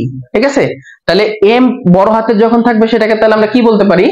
মিলি, মিলি বলতে পারি না মেগা পারসেক বলবো তখন? তখন মেগা পারসেক যখন বলবো, মেগা দ্বারা কত বোঝায়? 10⁻6। যদি এখন প্রশ্নে আসে 1 MPC সমান কত কিলোমিটার, তখন এই ক্ষেত্রে আমাদের এইটার পরিমাণটা কি হবে? কত বাড়বে? 6 পরিমাণ বেড়ে যাবে। তার মানে কত হবে তখন? 10⁻, কত? 19। 13 সাথে 6 যোগ হয়ে যাবে তখন। বুঝা গেছে? আবার এখানে যদি মেগা না থেকে যদি থাকতে পারো, যেমন কিলো থাকে, যদি কিলো থাকে, কিলো তো অলরেডি আছে, কিলো থাকবে না, তাহলে সেক্ষেত্রে যদি গিগা থাকে, গিগার ক্ষেত্রে কি থাকবে? জি থাকবে। তাহলে সেটার ক্ষেত্রে আমাদের কত যুক্ত হবে? 10⁻9। 9 এর সাথে 13 যোগ করলে কত হবে? 22। তাহলে 10⁻22 কিলোমিটার হবে তখন। বোঝা গেছে? আচ্ছা, তাহলে এই জিনিসগুলো আমাদের জানা দরকার। এখন আমরা জাস্ট জানবো হচ্ছে মাত্রা কি এবং মাত্রা সমীকরণ কি। মাত্রা কি হতে পারে বলেন তো? যে কোন রাশিকে প্রকাশ করার জন্য, গাণিতিক উপায়ে প্রকাশ করার জন্য আমরা যেই প্রতীকগুলো ব্যবহার করে থাকি সম্পর্ক স্থাপনের জন্য, এককের সাথে সম্পর্ক স্থাপনের জন্য যেই প্রতীকগুলো ব্যবহার করা হয় সেগুলোকে বলা হয় মাত্রা। আর যে সমীকরণ দ্বারা এটাকে প্রকাশ করা হচ্ছে সেটা হচ্ছে আমাদের মাত্রা সমীকরণ। উদাহরণ কি? উদাহরণ যদি আমরা বলতে পারি দৈর্ঘ্য, দৈর্ঘ্য, দৈর্ঘ্যের ক্ষেত্রে আমরা একক কি জানি? মিটার। এখন সবাই তো মিটার হিসেবে কল্পনা নাও করতে পারে, কেউ ফুট হিসেবে দেখতেছে, কেউ সেন্টিমিটার হিসেবে দেখছে, তাই না? এখন আমি বললাম যে আমি তো জানি না, আপনি মিটার আমাকে বলে দিলেন, আমি তো আমার এলাকায় কি বলে সেটা আমি জানি না। তাহলে কি সেটাকে আইডেন্টিফাই করার জন্য আমাদের এই মাত্রা সমীকরণ একটা সহজ রাস্তা তৈরি করে দিল। সহজ রাস্তাটা কি? যে আপনি এটা জানেন না, ঠিক আছে, খুব ভালো কথা, তাহলে আপনাকে আমরা একটা স্ট্যান্ডার্ড মান দিচ্ছি, এখান থেকে আপনার এলাকায় আপনাকে এটা কি বলে সেটা আপনি চালাই নিন। সেটা কি? সেটাকে বলা হচ্ছে মাত্রা। অর্থাৎ এই যে দৈর্ঘ্য, দৈর্ঘ্যের ইংরেজি বলা হচ্ছে লেন্থ। দৈর্ঘ্যের ইংরেজিটা কি? লেন্থ। এই লেন্থের এল, বড় হাতের এল, এটাকে বলা হচ্ছে আমাদের দৈর্ঘ্যের মাত্রা। এটাকে কি বলা হচ্ছে? দৈর্ঘ্যের মাত্রা। এখন এই দৈর্ঘ্যের মাত্রা যখন আমরা এল দেখবো, এল দেখে আমি সেখানে মিটার বসাতে পারি, সেখানে সেন্টিমিটার বসাতে পারি, ফুট বসাতে পারি, পাউন্ড বসাতে, বিভিন্ন জিনিস বসাতে পারি। ঠিক আছে, তার মানে এটা হচ্ছে আমাদের মাত্রা। একইভাবে আমরা যদি বলি যে বেগ, বেগের ক্ষেত্রে আমরা কি জানি? Metre per second. তাহলে এই ক্ষেত্রে এখানে মিটারের ক্ষেত্রে তো আমরা মাত্রা জানি, মিটারটা কি? দৈর্ঘ্যের একক বোঝায়, তার মানে এটার মাত্রা হচ্ছে এল। কিন্তু সময়ের ক্ষেত্রে কি আমরা জানি যে সময়ের ক্ষেত্রে কি মাত্রা?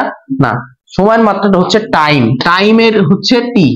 ঠিক আছে, টাইমের এই যে বড় হাতের টি আছে, এই টিটা চলে আসবে এখানে, আর এরপর 10⁻1। তার মানে সেই ক্ষেত্রে আমাদের বেগের মাত্রা হচ্ছে এল 10⁻1।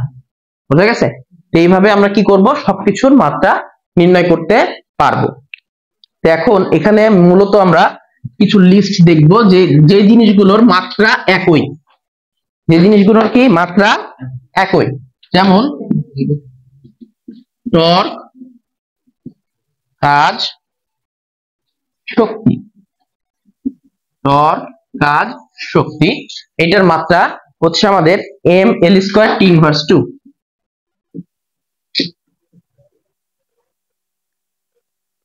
ঠিক আছে, আচ্ছা পরেরটা দেখি আমরা, পৃষ্ঠ টান এবং পৃষ্ঠ শক্তি। পৃষ্ঠ টান,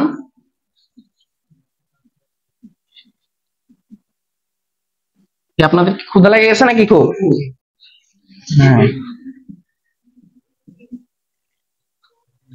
ml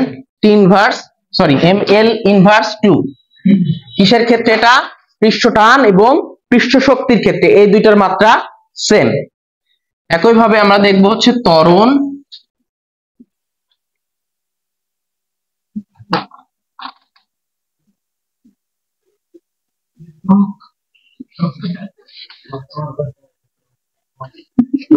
হ্যাঁ, হাসাহাসি না। ত্বরণ এবং মহাকর্ষ প্রাবল্য, এটা ক্ষেত্রে আমরা দেখবো হচ্ছে তাদের মাত্রা সমীকরণ L2 L2। আচ্ছা, এরপরে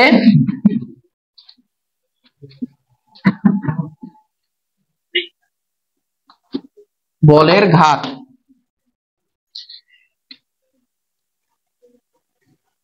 ঠিক আছে।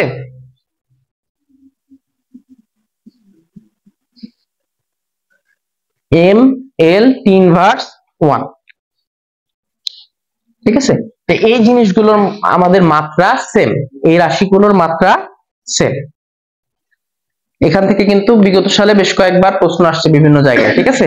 আমরা এগুলো মুখস্থ রাখবো সাথে।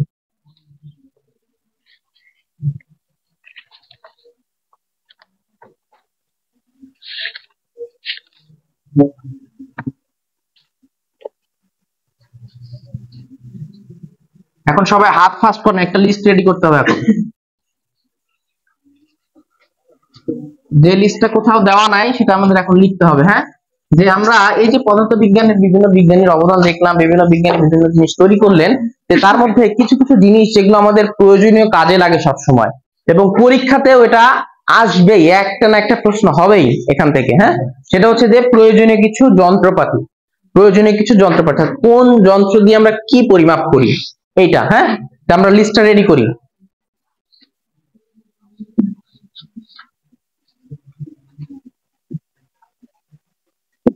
প্রয়োজনীয় যন্ত্র,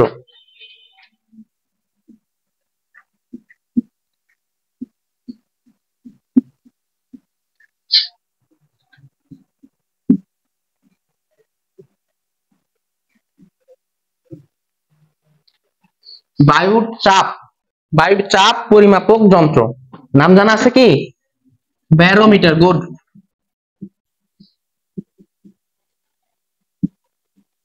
আচ্ছা, লেখার আগে আপনাদের সাথে একটু গল্প করে নেই, একটা মিনিট। হ্যাঁ, সেটা হচ্ছে কি, গল্পটা কি, গল্পটা হচ্ছে শার্লক হোমসের। নাম শুনছেন সবাই? নাম শুনছেন শার্লক হোমস, বিখ্যাত ডিটেকটিভ। কিসে, খাতা কলমে নাকি প্র্যাকটিক্যালে? খাতা কলমে, শুধু এটা বইয়ের মধ্যে সীমাবদ্ধ, কোনো বাস্তব চরিত্র নাই। তে উনি কিন্তু কি করতেন, চিন্তা ভাবনা করতেন খুব তুখর ভাবে, তাই না?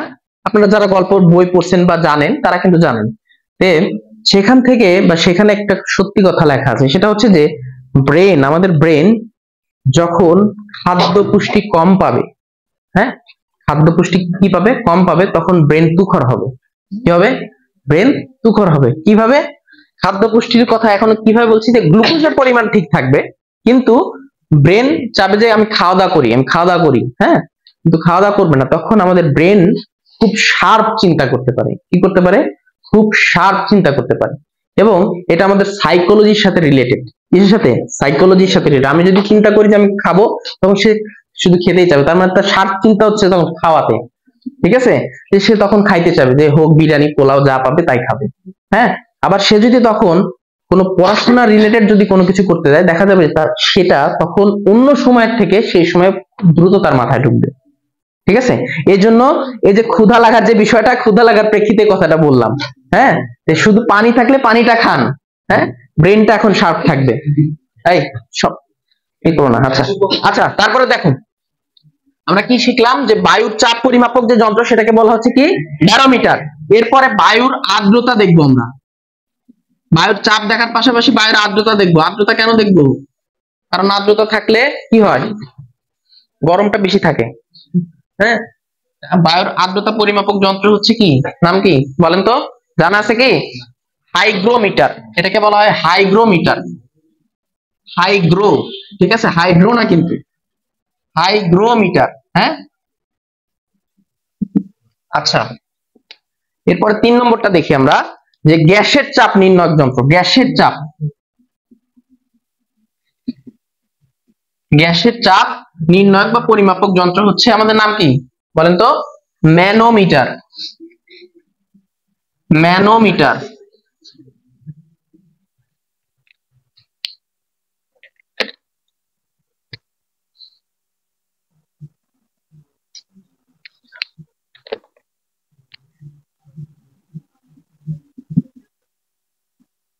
তারপরটা দেখেন আছে তরল পদার্থের ঘনত্ব পরিমাপক যন্ত্র। আমি এখানে ডট ডট দিলাম, আপনারা বুঝে নিয়ে না। তরল পদার্থের ঘনত্ব পরিমাপক যন্ত্র সেটা হচ্ছে যে হাইড্রোমিটার। কি নাম? হাইড্রো মানে কি? হাইড্রো মানেই হচ্ছে পানি বোঝায়, পানি বোঝায়। আচ্ছা, এরপর শব্দের তীব্রতা পরিমাপক যন্ত্র, অডিওমিটার। শব্দের তীব্রতা পরিমাপক যন্ত্র নাম হচ্ছে অডিওমিটার। ঠিক আছে? আচ্ছা, আমি মুখে বলি, আপনারা লিখেন, তাহলে আরো দ্রুত হবে। হ্যাঁ, তারপর লিখেন যে পানির তলার শব্দ পরিমাপক যন্ত্র। ওই যে ডট ডট দিয়ে দিবেন, আরো তাড়াতাড়ি হবে। হ্যাঁ, পানির তলার শব্দ পরিমাপক যন্ত্র হাইড্রোফোন। ঠিক আছে? হাইড্রোফোন পেছন থেকে কি বোঝা যাচ্ছে? আচ্ছা, তারপরে লিখেন উচ্চতা নির্ণায়ক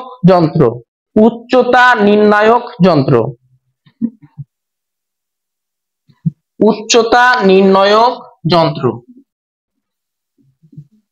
অল্টিমিটার। বানান লিখে দিছি দেখেন, অল্টিমিটার। উচ্চতা পরিমাপ করা হয় এটা দ্বারা, কতটুকু উচ্চতায় আমরা গেলাম। ঠিক আছে? আচ্ছা, এরপরে সমুদ্রের গভীরতা, অর্থাৎ সমুদ্র কতটুকু গভীর এটা জানার জন্য যে যন্ত্রটা দিয়ে পরিমাপ করা হয় সেটা হচ্ছে ফ্যাদোমিটার।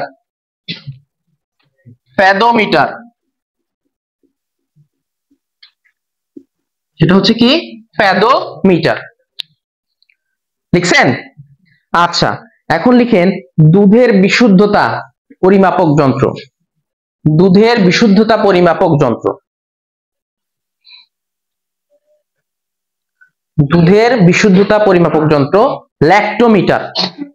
ল্যাক্টোমিটার। আচ্ছা, তারপরে আপনাদের জানা শোনা একটা তাপমাত্রা পরিমাপক যন্ত্র, নাম কি? হ্যাঁ, থার্মোমিটার। হ্যাঁ, তাপমাত্রা পরিমাপক যন্ত্র, থার্মোমিটার। দেখছেন? আচ্ছা, তারপর লিখেন উড়োজাহাজের গতি নির্ণায়ক যন্ত্র, উড়োজাহাজের গতি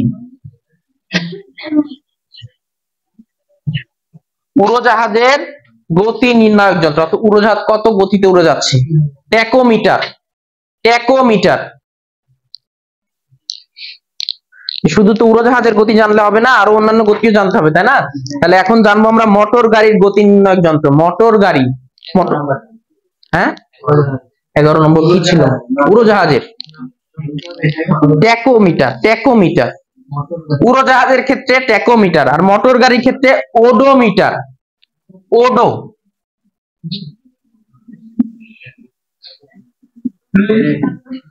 সবাই লিখুক। আচ্ছা, লেখা হয়েছে ওডোমিটার।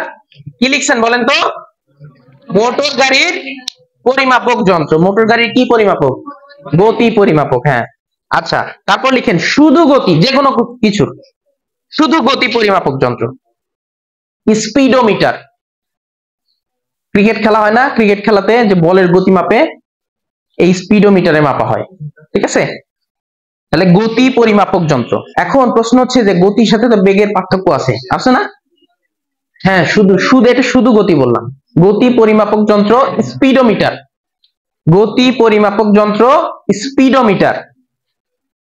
আচ্ছা, এখন দেখেন বেগ পরিমাপক যন্ত্র, শুধুমাত্র আমরা বেগ মাপবো। ঠিক আছে? সেটা হচ্ছে ভল্টোমিটার।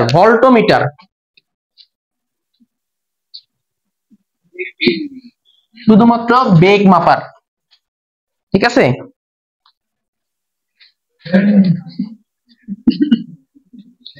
সরি, ভেল্টোমিটার, ভল্টো না, ভেল্টোমিটার বলবো আমরা। হ্যাঁ, ভেল্টো, একার দিয়ে দেন, ভেল্টোমিটার। বেগ, শুধু বেগ পরিমাপক যন্ত্র, বেগ। গুলাই ফেলেন না কিন্তু, একটা সাথে একটা গুলাইলে সমস্যা। হ্যাঁ, আচ্ছা, এখন আমরা দেখবো হচ্ছে ভূমিকম্প। ভূমিকম্প পরিমাপক যন্ত্র। আগে লিখবেন না, ভূমিকম্প পরিমাপক যন্ত্র লিখেন, তীর চিহ্ন দেন। আর একটা লিখেন ভূমিকম্প নির্ণায়ক যন্ত্র, তীর চিহ্ন দেন। নির্ণায়ক না লিখে ওখানে ভূমিকম্প তীব্রতা পরিমাপক যন্ত্র। একটা লিখবেন ভূমিকম্প তীব্রতা পরিমাপক যন্ত্র, আর একটা লিখবেন ভূমিকম্প পরিমাপক যন্ত্র। দুটা আলাদা, দুটা আলাদা লিখবেন। ভূমিকম্প পরিমাপক যন্ত্র একটা লিখছেন, আর একটা লিখেন ভূমিকম্পের তীব্রতা পরিমাপক যন্ত্র। হ্যাঁ, তাহলে ভূমিকম্পের প্রথমটা কি লিখছেন? ভূমিকম্প পরিমাপক যে যন্ত্র, সেই যন্ত্রের নামটাকে আমরা বলছি হচ্ছে সিসমোগ্রাফ। সিসমোগ্রাফ।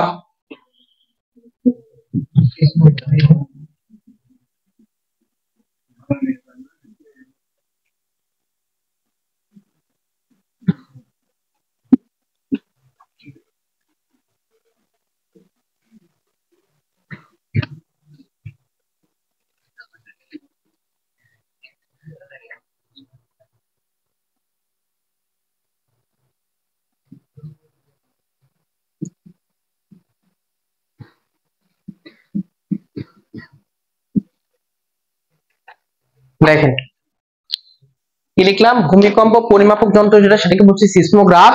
আর ভূমিকম্পের তীব্রতা অর্থাৎ কতটুকু উঠছে কতটুকু নামছে সেইটা দ্বারা যে যন্ত্রের সাথে মাপা হয় সেটা হচ্ছে রিক্টার স্কেল। সাধারণত আমরা যদি দেখতে পাই যে ভূমিকম্প হয়ে গেছে, তখন কি বলা হয় যে রিক্টার স্কেলে 5.6 মাত্রার ভূমিকম্প অনুভূত হয়েছে, তাই না? রিক্টার স্কেলের তীব্রতাটা মাপা হয় যে কতটুকু পরিমাণ হয়েছে।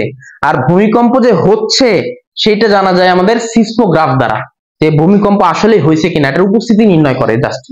ঠিক আছে, যে আসলে ভূমিকম্প হয়েছে কিনা এটা নির্ণয় করে সিসমোগ্রাফ, কিন্তু কতটুকু হলো সেটা নির্ণয় করে আবার রিক্টার স্কেল। আচ্ছা, এই ছিল আমাদের মোটামুটি কয়টা হয়েছে? ঠিক আছে। আচ্ছা, শেষ না, শেষ হয়নি তো, এই টপিক শেষ হলো, আরো আছে। আচ্ছা, এরপরে আমরা দেখবো হচ্ছে ত্রুটি। হ্যাঁ, বাইরে যাই কথা বলেন। আচ্ছা, এরপরে দেখবো আমরা ত্রুটি সম্পর্কিত। হ্যাঁ, ত্রুটি জিনিসটা কি আসলে? ত্রুটিটা হচ্ছে, দেখেন আপনারা শীটটাই দেখেন, শীটটা দেখলে মোটামুটি ভালো ধারণা পাবেন। ত্রুটি বলতে আসলে কি বোঝায়? যে আমরা কতটুকু ভুল করলাম, তাই না? একটা জিনিস পরিমাপ করার ক্ষেত্রে আমরা কতটুকু ভুল করলাম, এটাকে মেইনলি 4টা ভাগে ভাগ করেছে। কয়টা ভাগে? 4টা ভাগে। প্রথম যে ভাগটা সেটাকে বলা হচ্ছে যান্ত্রিক ত্রুটি। কি বলা হচ্ছে? যান্ত্রিক ত্রুটি। পরেরটা পর্যবেক্ষণ জনিত ত্রুটি, অর্থাৎ কি পর্যবেক্ষণ মানে কি অবজারভেশনাল যে ইররটা সেইটা। এরপরটা আছে এলোমেলো ত্রুটি। কি আছে? এলোমেলো ত্রুটি, অথবা এটাকে আরেকটা নামে ডাকা যায় অক্রমক ত্রুটি, মানে যে কাজটা সাজিয়ে গুছিয়ে করা হয়নি। এরপরে হচ্ছে আমাদের ক্রম ত্রুটি, বা যেটাকে আমরা বলছি যে পুনরাবৃত্তিমূলক ত্রুটি, বারবার যে ত্রুটিটা করা হয় বা ভুলটা করা হয়। হ্যাঁ, তো এখন এটার ক্ষেত্রে প্রথম জিনিসটা আমাদেরকে জানতে হবে, যান্ত্রিক ত্রুটির ক্ষেত্রে কয়টা ভাগে ভাগ করা যেতে পারে। যান্ত্রিক ত্রুটিকে আমরা 3 ভাগে ভাগ করি। কয় ভাগে? 3 ভাগে। প্রথম যেটা সেটাকে বলা হচ্ছে শূন্য ত্রুটি। কি বলা হচ্ছে? শূন্য ত্রুটি।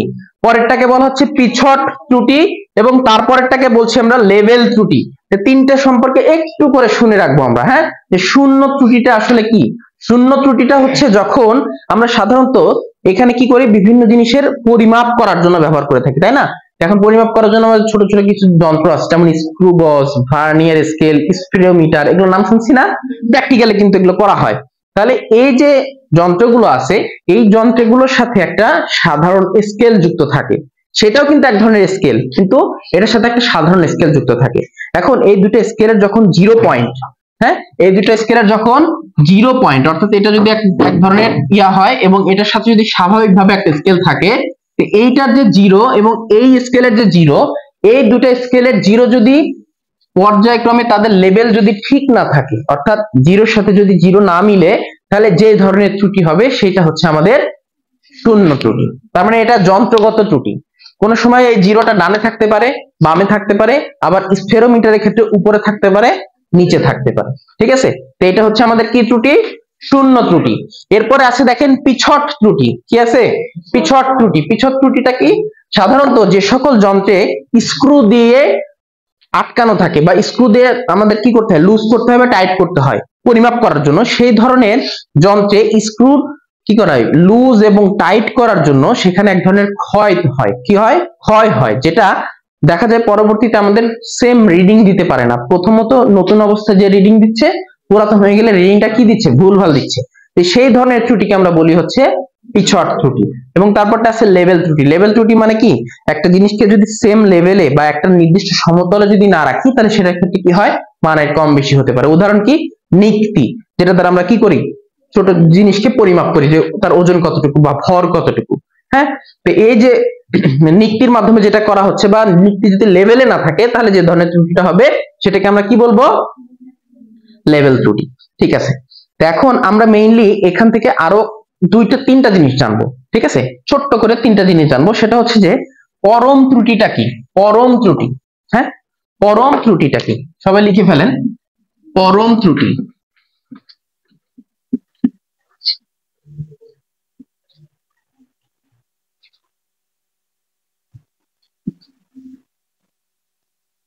প্রকৃত মান থেকে যখন আমরা পরিমাণকৃত মান বিয়োগ করব,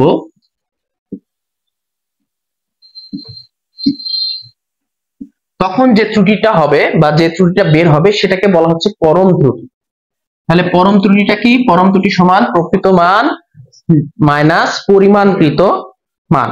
আচ্ছা, এখন এটার সাথে আবার আরেকটা টার্ম রিলেটেড, সেটা হচ্ছে যে আপেক্ষিক ত্রুটি। দেখেন এখানেও ওই যে আমাদের নিউটন এবং কি আইনস্টাইন দুইজনে আবার এখানেও লাগাইছে। হ্যাঁ, একজন বলছে যে পরম, আর একজন বলছে আপেক্ষিক। তাহলে এটার ক্ষেত্রে আপেক্ষিক মানটা আমরা তাহলে কিভাবে বের করবো? আপেক্ষিক মানটা বের করার পদ্ধতি হচ্ছে যে আমরা পরম ত্রুটিটা পাবো, পরম ত্রুটিটাকে আমরা প্রকৃত মান দ্বারা ভাগ করলে যে ত্রুটিটা পাবো সেটাই হচ্ছে আমাদের আপেক্ষিক ত্রুটি। আচ্ছা, এবং লাস্টে এটার সাথে আরেকটা রিলেটেড এবং এখান থেকে প্রশ্ন মোটামুটি হওয়ার চান্স আছে। হ্যাঁ, সেটা হচ্ছে যে শতকরা ত্রুটি। শতকরা ত্রুটিটা কি, শতকরা ত্রুটিটা হচ্ছে আমাদের যে প্রকৃত মান আছে, প্রকৃত মান থেকে পরিমাণকৃত, অর্থাৎ আমরা পরিমাণ করে যে মানটা পাবো সেই মানের বিয়োগফলকে প্রকৃত মান দ্বারা ভাগ করতে হবে, প্রকৃত মান দ্বারা ভাগ করতে হবে। এবং ভাগ করার ফলে কি হবে, ভাগ করার পরে 100% দ্বারা গুণ করলে যেটা পাবো সেটা হচ্ছে আমাদের শতকরা ত্রুটি। ঠিক আছে,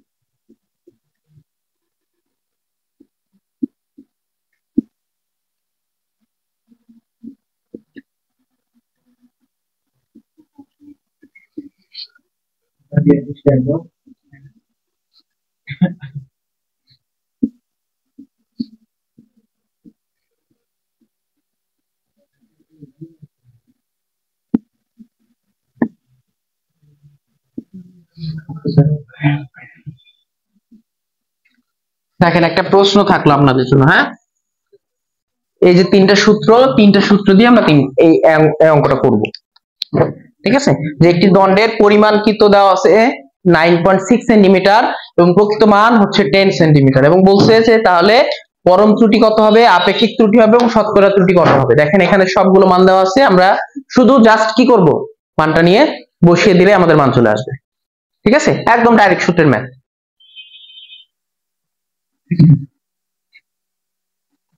বোঝা গেছে?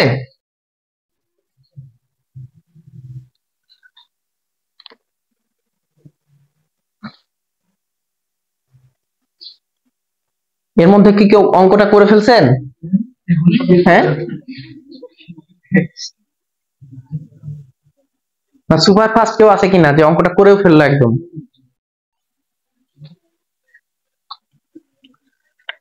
আচ্ছা, এখন আমরা যেটা দেখব সেটা হচ্ছে যে এই যে বিজ্ঞানীদের কথা বলতেছি, কোন বিজ্ঞানী আবার কি কি আবিষ্কার করলেন, জাস্ট এটা আমরা শুধু দাগাই নিব আমাদের ইয়া থেকে, হ্যাঁ, যেহেতু সময় কম। আচ্ছা, তো দেখেন এই বিজ্ঞানীদের পর্যায়টাকে বেশ কয়েকটা ভাগে ভাগ করা হয়েছে, ঠিক আছে, বেশ কয়েকটা ভাগে ভাগ করা হয়েছে। যে প্রথম যে ভাগটা সেটা হচ্ছে বিজ্ঞানী থেলিসের যুগ, থেলিস, তারপরে সেখানে ছিল পিথাগোরাস, যে বিজ্ঞানীদের নাম আমরা মনে করেন হচ্ছে বিভিন্ন জায়গায় দেখি, হ্যাঁ, ওই ওনাদের একটা যুগ ছিল। ওই যুগটার পরে পরবর্তী যে যুগটা থেকে আমরা মেইনলি জানতে চাবো বা জানবো সেটা হচ্ছে আর্কিমিডিসের যুগ, ঠিক আছে, আর্কিমিডিসের যুগ। এখন এই আর্কিমিডিসের যুগে কি করছেন, এই আর্কিমিডিস সেই সময়ে একটা রাজ্যের নাগরিক ছিলেন, হ্যাঁ, উনি চিন্তা ভাবনা করতেন, রাজাও জানতো। এখন চিন্তা ভাবনা করতে করতে উনি কি করলেন, তখন চিন্তা করলেন যে হচ্ছে এই যে ভারী ভারী যে জিনিসগুলো আছে, এই ভারী ভারী জিনিসগুলো তুলতে আমাদের প্রবলেম হয়, হ্যাঁ, বাইরে পারমিশন দিছে আপনাকে? আচ্ছা, হ্যাঁ, আচ্ছা, এখন এই যে ভারী ভারী জিনিস, সাপোজ ধরেন যে পিরামিড দেখছেন না আপনারা, পিরামিডের অনেক বড় বড় টালি ছিল, তাই না, বড় বড় পাথর, সে পাথরগুলো কি মানুষ একা তুলতে পারতো? পারতো না। তাহলে সেই ক্ষেত্রে এই পাথরগুলো বা এই টাইপের পাথরগুলো কিভাবে তুলছে সেই সময়? যে সেই সময়ে কি দিয়ে? উট। আচ্ছা, উট উট দেখে তোলা যায়। আচ্ছা, যাই হোক, আমরা একটু প্রসেসটা জানি যে মানুষ কিভাবে করছে এগুলো, তাই না? মানুষ করার জন্য কয়েকটা কাজ করছে, হ্যাঁ, আপনার কথা ঠিক আছে, সেটা আপনাকে পরে ব্যাখ্যা করতেছি, হ্যাঁ। এই সময়ে ইনি এই বিজ্ঞানীটা একটা জিনিস আবিষ্কার করলেন, সেটা কি, যে একটা ভারী বস্তুকে যদি আমরা নির্দিষ্ট একটা জায়গায় চাপ প্রয়োগ করি বা বল প্রয়োগ করি, তাহলে সেই জিনিসটা খুব সহজেই তোলা যায়। সেই আবিষ্কারের থেকে বা সেই কথা চিন্তা করে তিনি একটা নীতি আবিষ্কার করলেন, সেটা হচ্ছে লিভারের নীতি। কিসের নীতি? লিভারের নীতি। যে লিভার বিষয়টা কি, লিভার বিষয়টা কিন্তু আমরা সচরাচর এখন প্রচুর ইউজ করি, যে একটা ভারী জিনিসকে তুলতে চাচ্ছি, তার নিচে একটা সাপোর্ট দিয়ে, একটা দণ্ড দিয়ে সেই জিনিসটাকে জাস্ট উপর করে ফেলা, ঠিক আছে, তার মানে অনেকটা ঢেকির মতো, হ্যাঁ। এটা যদি একটা পার্টিকেলস হয়, তাহলে এই পার্টিকেলস এর নিচে আমরা একটা রাউন্ড কোনো কিছু দিলাম, দেওয়ার পরে এই যে একটা দণ্ড দিয়ে এই জিনিসটাকে জাস্ট এদিকে আপফোল্ড করে তুলে ফেলতে পারি, ঠিক আছে। তো এই যে নীতিটা আবিষ্কার করছেন ইনি, এই নীতিটা আবিষ্কার করছেন হচ্ছে আমাদের কে, আর্কিমিডিস বাবাজি, ঠিক আছে। এখন আর্কিমিডিসের পরে আর কি করলেন, আর্কিমিডিসের যে রাজা ছিলেন উনি তখন একটা কাজ করলেন, সেটা হচ্ছে ওনার খুব জানার আগ্রহ জাগলো যে এই যে আমার সোনার মুকুটটা আছে, এই মুকুটটা আসলে কতটুকু ভেজাল নাকি একদম পিওর। জানার জন্য উনি কি বললেন, যে এটার খাঁটিত্ব কতটুকু তুমি এটা বের করে দেখাও আমাকে। মহা চিন্তায় পড়ে গেলেন ওই সময়। তখন উনি কি করলেন, তাদের ওই সময়কার অবস্থায় ছোট ছোট চৌবাচ্চা থাকতো বাড়ির মধ্যে গোসল করার জন্য, হ্যাঁ, শেপ করা চারকোনা। এখন উনি চিন্তা করতে করতে ওর মধ্যে শুয়ে গেলেন, অর্থাৎ ওর মধ্যে গোসলের জন্য বসলেন বা ডুব দিলেন, হ্যাঁ। ডুব দেওয়ার সময় উনি হঠাৎ করে দেখলেন যে উনি যখন সেটার মধ্যে লাফ দিলেন বা ডুব দিলেন, তখন কিছু পরিমাণ পানি বাইরের দিকে বের হয়ে চলে গেল, ঠিক আছে। এই থেকে তার মাথার মধ্যে আবার আর একটা চিন্তা হলো যে কি ব্যাপার, আমি ঢুকলাম, পানি কেন বের হলো? পানি তো থাকার কথা ওখানে, হ্যাঁ, হ্যাঁ, এই যে ঘুরের জন্যই তো আমাদের সবাইকে ঘুরাই দিচ্ছে, তাই না? তাহলে তখন উনি চিন্তা করলেন যে তাহলে এইটা আবার কি, তখন এইখানে থেকে তিনি আবিষ্কার করলেন যে হচ্ছে তরলে নিমজ্জিত যদি বস্তু থাকে বা বস্তু হয়, তরলে যদি নিমজ্জিত হয়, তাহলে সেখানে একটা নীতি কাজ করে, সেটা হচ্ছে যে উদো স্থিতিবিদ্যা। উদো স্থিতিবিদ্যা, তাহলে উদো স্থিতিবিদ্যার জনককে আর্কিমিডিস। উদয় স্থিতিবিদ্যা লিখে রাখেন পাশে, ওটা লেখা নাই, হ্যাঁ। উদয় স্থিতিবিদ্যার জনক হচ্ছে আর্কিমিডিস। তখন তিনি দেখলেন যে আসলেই তো আমি যদি ডুবে যাই, তাহলে যে পরিমাণ ভর আমার এই পানির মধ্যে ডুবছে, সেই পরিমাণ ভর বা জিনিস বাইরে চলে যাচ্ছে। তখন এই নীতিটাকে কাজে লাগিয়ে সেই রাজার সোনার যে মুকুটটা ছিল সেটার খাদ বা বিশুদ্ধতা পরিমাপ করে দেখালেন, এবং দেখানোর পরে রাজা খুশি হলেন এবং তাকে বললেন যে ঠিক আছে, আমার যখনই প্রয়োজন হবে তোমাকে ডাকবো। বলে ঠিক আছে। তাহলে কি হলো, ওই রাজ্যে তখন আক্রমণ করলো বহিঃশত্রুরা, ঠিক আছে। বহিঃশত্রু আক্রমণ করলো। এখন বহিঃশত্রুরা কি করতেছে, নৌকা নিয়ে আসতেছে, নৌকা নিয়ে আক্রমণ করছে। কারণ কি, আগেকার যে সাম্রাজ্যগুলো ছিল সবগুলো কিন্তু নদীর পাশে ছিল, হ্যাঁ, নদী থেকে খুব বেশি দূরে না, কাছাকাছি। নৌকা নিয়ে যখন আক্রমণ করতে আসছে, তখন ওনাকে খবর দেওয়া হলো। তখন উনি কি চিন্তা করলেন, উনি চিন্তা করলেন যে আমি একটু ক্রিটিক্যাল বুদ্ধিটা খাটাই। কি, বড় আয়না নিলেন, বড় আয়না নিয়ে যে সূর্যের রশ্মি আছে সেটাকে কেন্দ্রীভূত করে ওদের যে পালগুলো ছিল পালগুলোতে আগুন লাগাই দিল। ঠিক আছে, তার মানে কি করলো, গোলীয় দর্পণে আলো কেন্দ্রীভূত করে আগুন জ্বালানোর প্রক্রিয়া তিনি আবিষ্কার করলেন। ঠিক আছে, এটা এর আগে কেউ করেনি, তার মানে এটাও তার একটা অবদান বা তার একটা আবিষ্কার, গোলীয় দর্পণকে আলো কেন্দ্রীভূত করে আগুন লাগানো, যেটা আমরা ম্যাগনিফাইং গ্লাসের মাধ্যমে এখন করে থাকি। ঠিক আছে, ইনি কি আবিষ্কার করছেন? আর্কিমিডিস। আচ্ছা, এরপরে আর্কিমিডিসের পরে দেখা যাচ্ছে যে আর কোনো বিজ্ঞানীরা অনেক বছর মাথা চারা দিয়ে উঠতে পারেনি, তারা স্কুলে যেত না, খাওয়া দাওয়া করতো আর পড়াশোনা করতো না তখন। হ্যাঁ, তখন আমরা খুব ভালো ছিলাম, যে তখন এত কিছু জানতে হয়নি আমাদের। কিন্তু তারপর থেকে আবার আর এক বিজ্ঞানী চলে আসলো, এই যে মহাপণ্ডিত গ্যালিলিও। হ্যাঁ, এই চলে আসলেন, আসার পরে কি হলো, এমন অবস্থা যে আমাদের আর বাঁচার উপায় নাই, এই জানো ওই জানো ওই জানো, আমাদের মাথায় নষ্ট হয়ে যাচ্ছে। হ্যাঁ, তাহলে সেদিক থেকে তখন কি কি অবস্থা আসলো, গ্যালিলিও সর্বপ্রথম আসার পরেই গ্যালিলিও আসার পরেই তিনি তৈরি করলেন যে আমি ছোট জিনিস দেখবো। ওই যে আমরা বললাম ছোট থেকে ছোটতর, বৃহৎ থেকে বৃহত্তর, তিনি চিন্তা করলাম ছোট জিনিস দেখবো। দেখার জন্য কি করলো, যৌগিক অণুবীক্ষণ যন্ত্র আবিষ্কার করে ফেললো। নাও, যৌগিক অণুবীক্ষণ যন্ত্র সবাই এখন দেখো যে এটা কি কি কাজ। ঠিক আছে, যৌগিক অণুবীক্ষণ যন্ত্র আবিষ্কার করলে তিনি বসে থাকেন নাই, তখন চিন্তা করলেন যে আমি ছোট জিনিস দেখলাম, তো বড় জিনিস দেখবো না, হ্যাঁ দূরবীক্ষণ আবিষ্কার করে ফেললো, দূরবীক্ষণ। হ্যাঁ, তার মানে দূরবীক্ষণ যন্ত্র কার আবিষ্কার? এই গ্যালিলিওর আবিষ্কার। কারণ দূরবীক্ষণ যন্ত্র আবিষ্কার করে কি দেখলো, যে উনি দেখছে যে পৃথিবীর বাইরে চলে যায় আমি দেখছি চাঁদ, চাঁদকে আবার যে ওভারটেক করে দেখছি যে বৃহস্পতি গ্রহ। হ্যাঁ, বৃহস্পতি গ্রহ দেখার পরে দেখলো যে বৃহস্পতি গ্রহের চারপাশে আবার 7-8টা জিনিস ঘোরাফেরা করতেছে, ওগুলো আবার কি? তখন উনি আবিষ্কার করলেন ওগুলো হচ্ছে বৃহস্পতির উপগ্রহ। কয়টা? 8টা। ঠিক আছে, এটা কার আবিষ্কার? এই যে আমাদের গ্যালিলিওর আবিষ্কার। আচ্ছা, এখন এটার পরে উনি কি করলেন, এটার পরে উনি হচ্ছে যেটা করলেন সেটা হচ্ছে যে নিজেকে শূন্যে ভাষায় দিলেন, যে আমি শূন্যে ভাষার নিচে পড়ে যাব। তার মানে কি, পড়ন্ত বস্তুর সূত্র আবিষ্কার করে ফেললেন। হ্যাঁ, যে আমি যদি বিনা বাধায় যদি যে কোনো জায়গা থেকে লাভ দেই, তাহলে আমিও যে যখন পড়বো একটা কাগজ তখন পড়বে। হ্যাঁ, তার মানে বিনা বাধায় পড়ন্ত বস্তুর সূত্রগুলো এই ব্যক্তি আবিষ্কার করছেন। ঠিক আছে, বিজ্ঞানী গ্যালিলিও। এত কিছু আবিষ্কার করার পরে যখন অন্যান্য বিজ্ঞানীগুলো তার জীবনীগুলো পড়লো, তখন আমাদের বর্তমান সময়ের যে প্রচলিত খুব নামকরা বিজ্ঞানী আলবার্ট আইনস্টাইন, তখন উনি বললেন যে ইনি হচ্ছে আধুনিক পদার্থ বিজ্ঞানের চমক। কি বলা হচ্ছে? আধুনিক পদার্থ বিজ্ঞানের চমক। কাকে বলা হচ্ছে? গ্যালিলিওকে। কে বলছেন? আইনস্টাইন। লিখে ফেলেন।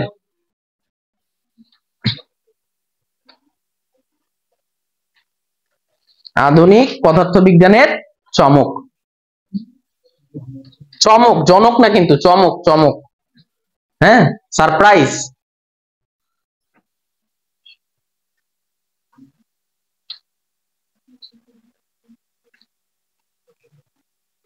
আচ্ছা, তাহলে এই বিজ্ঞানী মোটামুটি এখানে কার্যক্রম শেষ করে দিল। এছাড়া আরো তার অনেক আবিষ্কার ছিল, অত আমরা না জানি। সেদিক থেকে এরপরে শুরু হলো আমাদের স্যার আইজ্যাক নিউটনের কাহিনী। হ্যাঁ, sir Isaac Newton. Sir Isaac Newton কি করলো? স্যার আইজ্যাক নিউটন কিন্তু মেইনলি সায়েন্সের স্টুডেন্ট ছিল না, জানেন? সায়েন্সের স্টুডেন্ট কিন্তু ছিল না, সে ছিল কমার্সের স্টুডেন্ট। কি করতো? এই কুটিকাটি করে অঙ্ক করতো ছোট ছোট করে। হ্যাঁ, কমার্সের স্টুডেন্ট হয়ে সায়েন্সের স্টুডেন্টের মাথাটা নষ্ট করে দিল। হ্যাঁ, মাথার পর আপেল পড়লো, তারপর ওর মাথায় ঘুরে গেল। হ্যাঁ, এই শুরু হলো একটার পর একটা জিনিসের আবিষ্কার। বলবিদ্যার 3টা সূত্র আবিষ্কার করলো, মহাকর্ষ সূত্র আবিষ্কার করলো। ঠিক আছে, তারপরে এই মহাকর্ষ সূত্র আবিষ্কার করে সে থামে নাই। তারপর কি করলো, যে ম্যাথমেটিক্সে তাকে অবদান রাখতে হবে, ক্যালকুলাস আবিষ্কার করে ফেললো। নাও তোমরা ক্যালকুলাস করো এখন, তাই না? ক্যালকুলাস করতে যায় আমাদের মাথায় আর ঢুকে না যে ক্যালকুলাস আর কি। হ্যাঁ, তার মানে ক্যালকুলাসের আবিষ্কারক কে? নিউটন। বলবিদ্যার 3টা সূত্র কে আবিষ্কার করছে? নিউটন। মহাকর্ষ সূত্র কে আবিষ্কার করছে? নিউটন। ঠিক আছে, আচ্ছা, এরপরে তিনি আরো একটা জিনিস করলেন, সেটা হচ্ছে যে তার বাইরের আলো দেখে ভালো লাগে না, সে কি করলো, একটা প্রিজম কিনে নিল। প্রিজম নিয়ে এখন সে আলোর উপর গবেষণা করবে। আলোর উপর গবেষণা করে সে একটা নতুন জিনিস পেলো, আলোর কণিকা তত্ত্ব। কি পেলেন? আলোর কণিকা তত্ত্ব। এবং এই আলোর কণিকা তত্ত্বের প্রবক্তা হচ্ছে কে? নিউটন।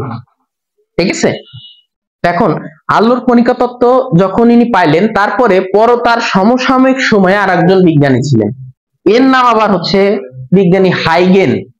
তিনি বললেন যে আমি আলোর বিজ্ঞানী, আমি আলোর কণিকা তত্ত্ব আবিষ্কার করতে পারলাম না, তুমি আবিষ্কার করে ফেললা, তাহলে ঠিক আছে, আমি তাহলে আর একটা তত্ত্ব দিলাম, আলোর কণিকা তত্ত্ব নাও।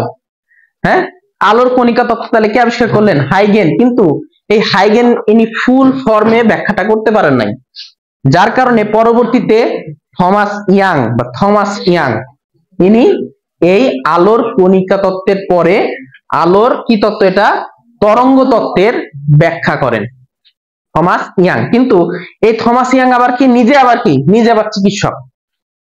আবার চিকিৎসক, কিন্তু আবার আসছে আমাদের ফিজিক্সের মধ্যে মাথা ঘামাইতে।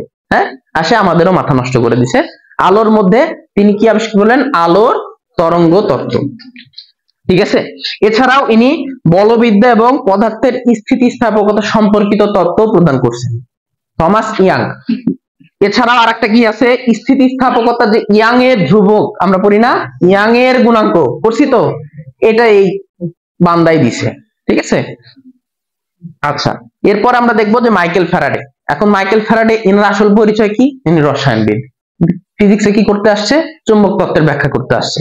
হ্যাঁ, তার মানে এদের কোনো কাজ নাই, এক একজন এক এক ভাবে ছিল, আসে ফিজিক্সের মধ্যে সবাই মাথায় ঢুকাই দিছে, আর আমাদের মাথা নষ্ট হয়ে গেছে। হ্যাঁ, তার মানে মাইকেল ফ্যারাডে কি করছে? চুম্বক তত্ত্বের ব্যাখ্যা দিছে এবং চুম্বক তত্ত্ব থেকে কিভাবে বিদ্যুৎ উৎপন্ন করা যায় এই তত্ত্বের ব্যাখ্যা তিনি প্রদান করছেন। এরপরে কে? Ernst Rutherford. তিনি পেশায় কি? রসায়নবিদ। কি করলো? আবার এসে ফিজিক্সের মধ্যে মাথা ঢুকাই দিল। ঠিক আছে, মারা দাও, আমরা যদি পাইতাম তো মারতেই পারতাম, পাইনি তো কিছু করার নাই। ঠিক আছে, আচ্ছা, তিনি কি করলেন? তিনি তেজস্ক্রিয়তা সম্পর্কিত ধারণা দিলেন। একটা পরমাণুর কেন্দ্রে কি থাকে? নিউক্লিয়াস থাকে, সেই ধারণা দিলেন। এটা হচ্ছে কে করলেন? Ernst Rutherford. আচ্ছা, এই কথা না, এরপরে আমাদের যে বিজ্ঞানী সেটা হচ্ছে আলবার্ট আইনস্টাইন। তার যে অবদান অলরেডি আমরা পড়েই ফেলছি। আপেক্ষিকতা তত্ত্ব দিছে খুব ছোট বয়সে, আপেক্ষিকতা তত্ত্ব, যেটাকে আমরা বলছি ল অফ রিলেটিভিটি, যেটার ইকুয়েশনটা হচ্ছে E = mc²। ঠিক আছে, এটার জন্য তিনি কি পাইছেন? ফোটন তত্ত্ব বা কোয়ান্টাম তত্ত্ব দিছেন এটার সাথে, যার কারণে তাকে কি করা হয়েছে? নোবেল প্রাইজ দেওয়া হয়েছে। ঠিক আছে, আচ্ছা, তো এই হচ্ছে আমাদের মূলত বিজ্ঞানীদের আলোচনা। ঠিক আছে, এখন আমরা জানবো রাশি। আর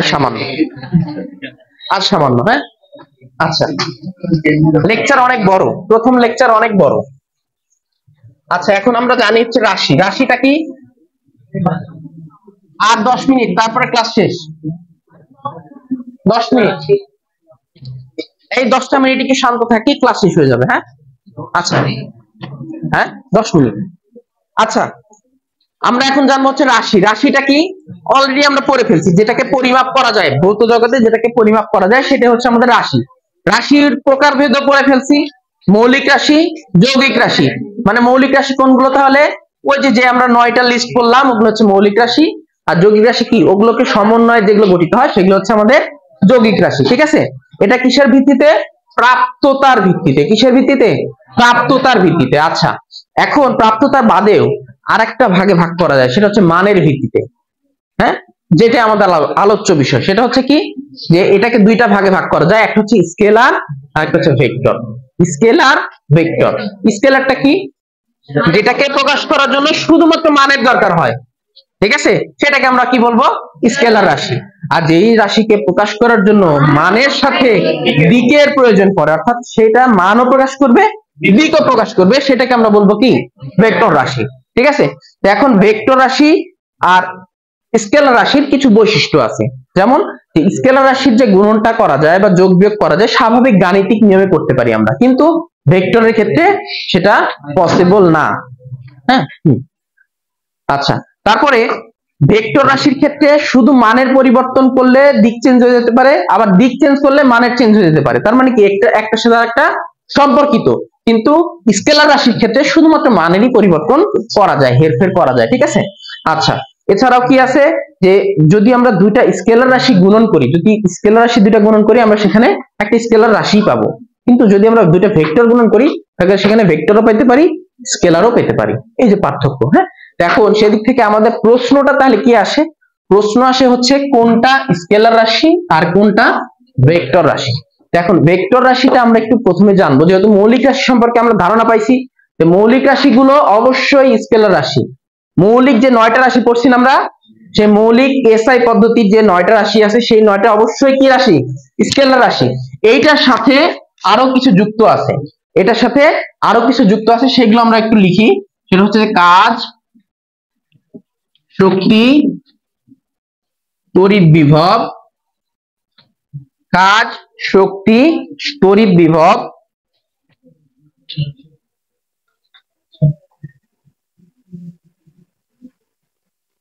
দ্রুতি, ক্ষমতা। এগুলো সব হচ্ছে স্কেলারকে নির্দেশ করবে, স্কেলার। ঠিক আছে, মৌলিক 9টা যে রাশি আছে, মৌলিক রাশি, তার সাথে কাজ, শক্তি, তড়িৎ বিভব, দ্রুতি এবং ক্ষমতা, এগুলো সব মিলাই হচ্ছে আমাদের কি? স্কেলার রাশি। এখন প্রশ্ন কিভাবে আসে? প্রশ্ন আসে নিচের কোনটি স্কেলার রাশি? তখন আমাদের বিভিন্ন অপশনের পাশাপাশি যে অপশনগুলো বেশি থাকে সেটা হচ্ছে তড়িৎ বিভব এবং দ্রুতি।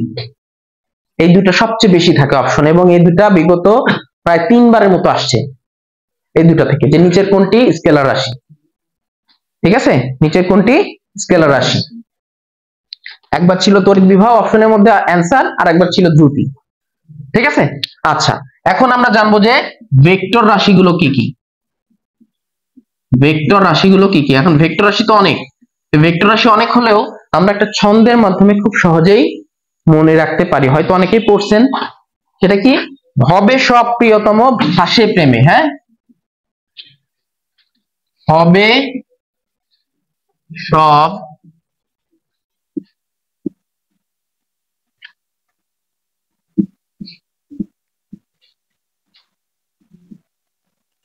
ভাসে প্রেমে, এই ছন্দটার মাধ্যমে আমরা ভেক্টর রাশিটা মনে রাখতে পারি।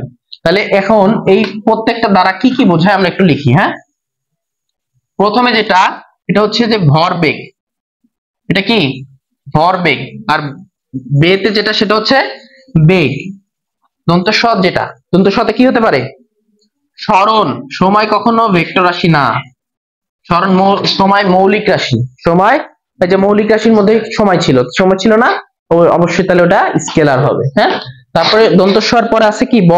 বতে হচ্ছে আমাদের কি হতে পারে? বল। হ্যাঁ, ও আচ্ছা, সরণ হবে, সরণ। ঠিক আছে, বল।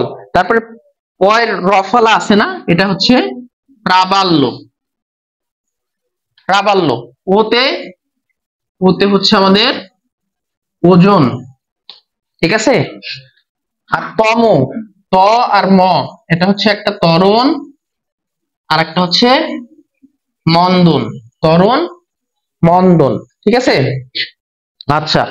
তারপরে হাতে হচ্ছে ভ্রামক। ঠিক আছে, হাতে কি? ভ্রামক। দন্তস্ব যেটা, সেটা হচ্ছে সান্দ্রতা। সান্দ্রতা। ঠিক আছে,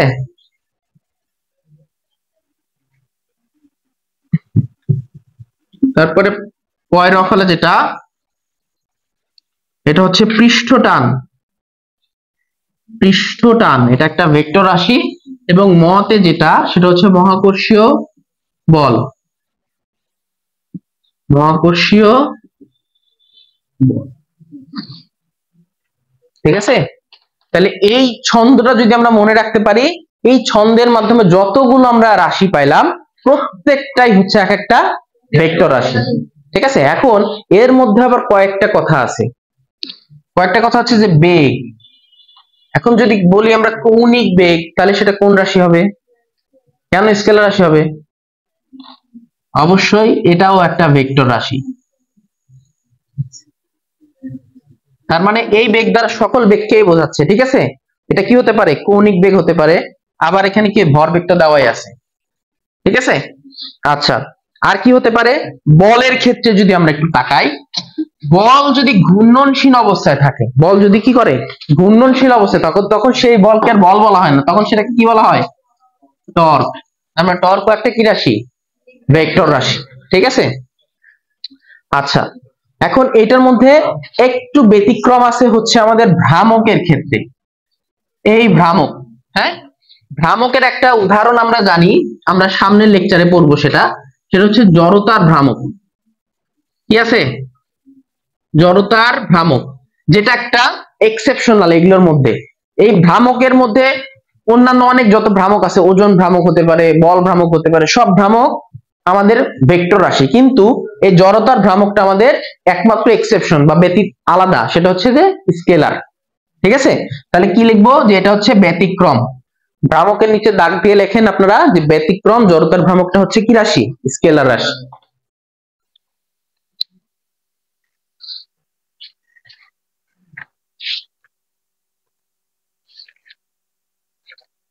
আচ্ছা, এখন ভেক্টর রাশি তো হলো, তাহলে ভেক্টর রাশিকে প্রকাশ করা যায় কিভাবে? চারটা উপায় ভেক্টর রাশিকে প্রকাশ করা যায়। কয়টা উপায়ে? চারটা উপায়। সেটা হচ্ছে যে এই একটা ভেক্টর রাশি যদি এ হয়, তার উপরে তীর চিহ্ন দিয়ে প্রকাশ করা যায়, তারপরে তার উপরে একটা টান দিয়ে প্রকাশ করা যায়, অথবা তার নিচে টান দিয়ে প্রকাশ করা যায়, অথবা আর একটা কাজ করা যায়, সেটা হচ্ছে যে বোল্ড অক্ষরে লিখি। কিভাবে?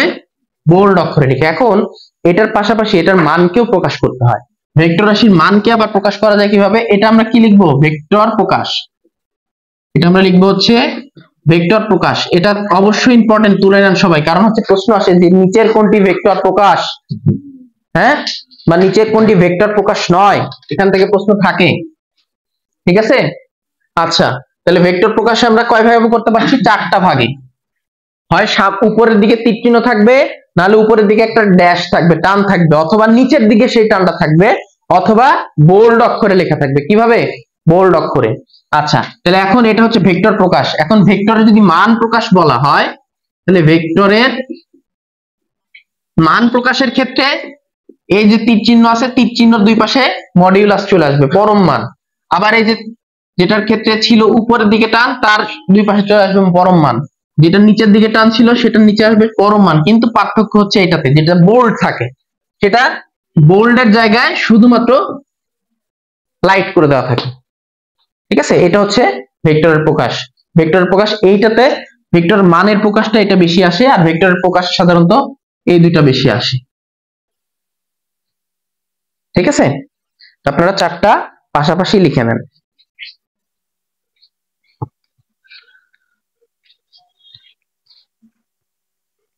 আচ্ছা, এরপরে ভেক্টরের প্রকারভেদ আছে অনেকগুলো, আপনাদের লিস্টে দেখেন দেওয়া আছে অনেকগুলো প্রকারভেদ।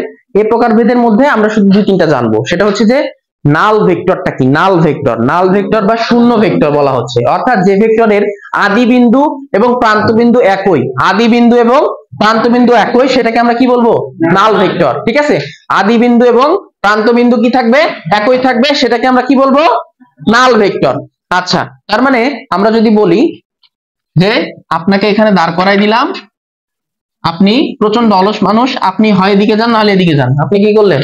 এখানেই দাঁড়াই থাকলেন, যাবেনই না, আপনি সরবেনই না, তাহলে কি আপনার কোনো মুভমেন্ট আছে? মুভমেন্ট নাই। তার মানে আপনার আদি বিন্দুও যা, শেষ বিন্দুও তাই। তার মানে আপনি একটা কি তখন?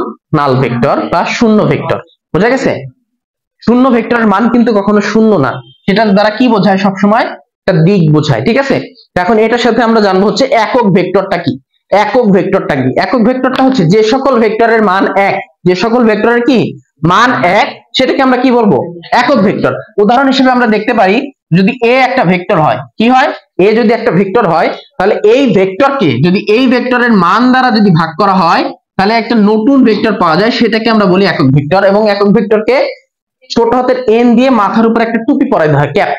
ঠিক আছে, এই এই প্রকাশকটাকে বলা হয় একক ভেক্টর, এবং এই ভেক্টরের মান কত? এক। তাহলে যদি আপনি একটু লক্ষ্য করেন, ভেক্টরের ক্ষেত্রে সাধারণত আমরা কি জানি? ভেক্টরে কি থাকবে? মান থাকবে প্লাস দিক থাকবে। এই যে এটা একটা ভেক্টর, তার মানে এর একটা মান আছে, দিক আছে। আর এটা নিচে আমরা কি লিখলাম? এটা মেইনলি ভেক্টরের কি মান। তাহলে আমরা যদি মান লিখি, তাহলে দেখেন এই মান কেটে যায়, কি থাকে এখানে? শুধুমাত্র দিক। তার মানে এই যে এন ক্যাপ যেটা, তাহলে এটা দ্বারা কি বোঝাচ্ছে? মূলত মূলত কিন্তু দিক বোঝাচ্ছে। ঠিক আছে, এবং এটার সামনে কিছু নাই মানে কি আছে? মনে হয় ওয়ান আছে, ওয়ান হচ্ছে তার সহগ, এক। এই জন্য এটাকে বলা হচ্ছে একক ভেক্টর। বোঝা গেছে? আচ্ছা,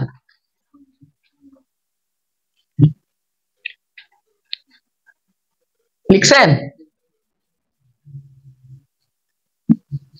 আচ্ছা, এখন জাস্ট লাস্টের যে টপিকটা দেখবো আমরা শেষ আজকের দিনের, সেটা হচ্ছে যে ভেক্টরের যে যোজন।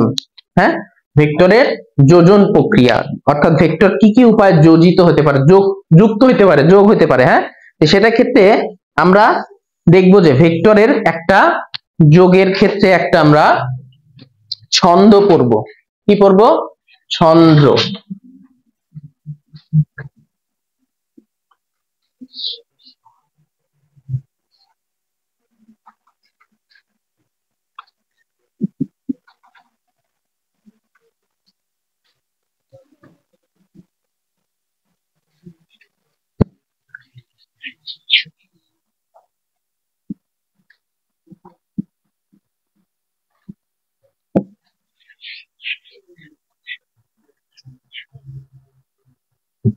তৃষা বহু সময় উপাসনায় যোগ দেয়। ঠিক আছে, তাহলে এখানে তৃষা থেকে আমরা পড়তে পারি ত্রিভুজ সূত্র,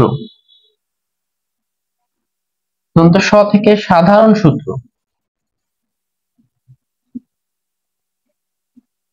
বহু থেকে বহুভুজ সূত্র,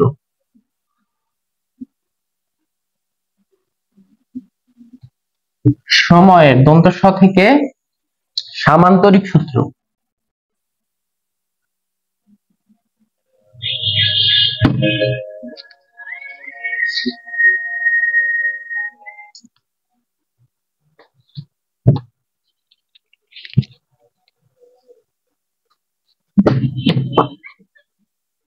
সামান্তরিক সূত্র। ঠিক আছে, এরপর আছে উপাংশ সূত্র, আর হচ্ছে যোজন সূত্র। তাহলে এগুলো হচ্ছে আমাদের সূত্র। ঠিক আছে, তাহলে এই সূত্রগুলোর মাধ্যমে আমরা কি করতে পারি? ভেক্টরের যোগ করতে পারি। ঠিক আছে, এখন এই ভেক্টরের যোগটা আবার কয়টা প্রসেস? তিনটা প্রসেস আছে। একটা হচ্ছে যোজন। যোজন বলতে কি? বিনিময়, বন্টন, বিনিময়, বন্টন এবং সংযোজন। বিনিময়, বন্টন এবং সংযোজন, তিনটা পদ্ধতি লিখে ফেলেন।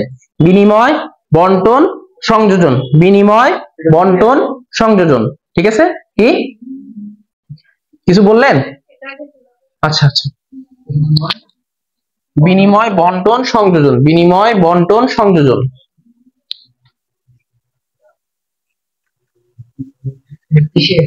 এটা হচ্ছে আমাদের যোগের বৈশিষ্ট্য, যোজনের বৈশিষ্ট্য। ভেক্টর যোজনের বৈশিষ্ট্য তিন ভাবে করা যায়: বিনিময় করা যায়, বন্টন করা যায় এবং সংযোজন করা যায়।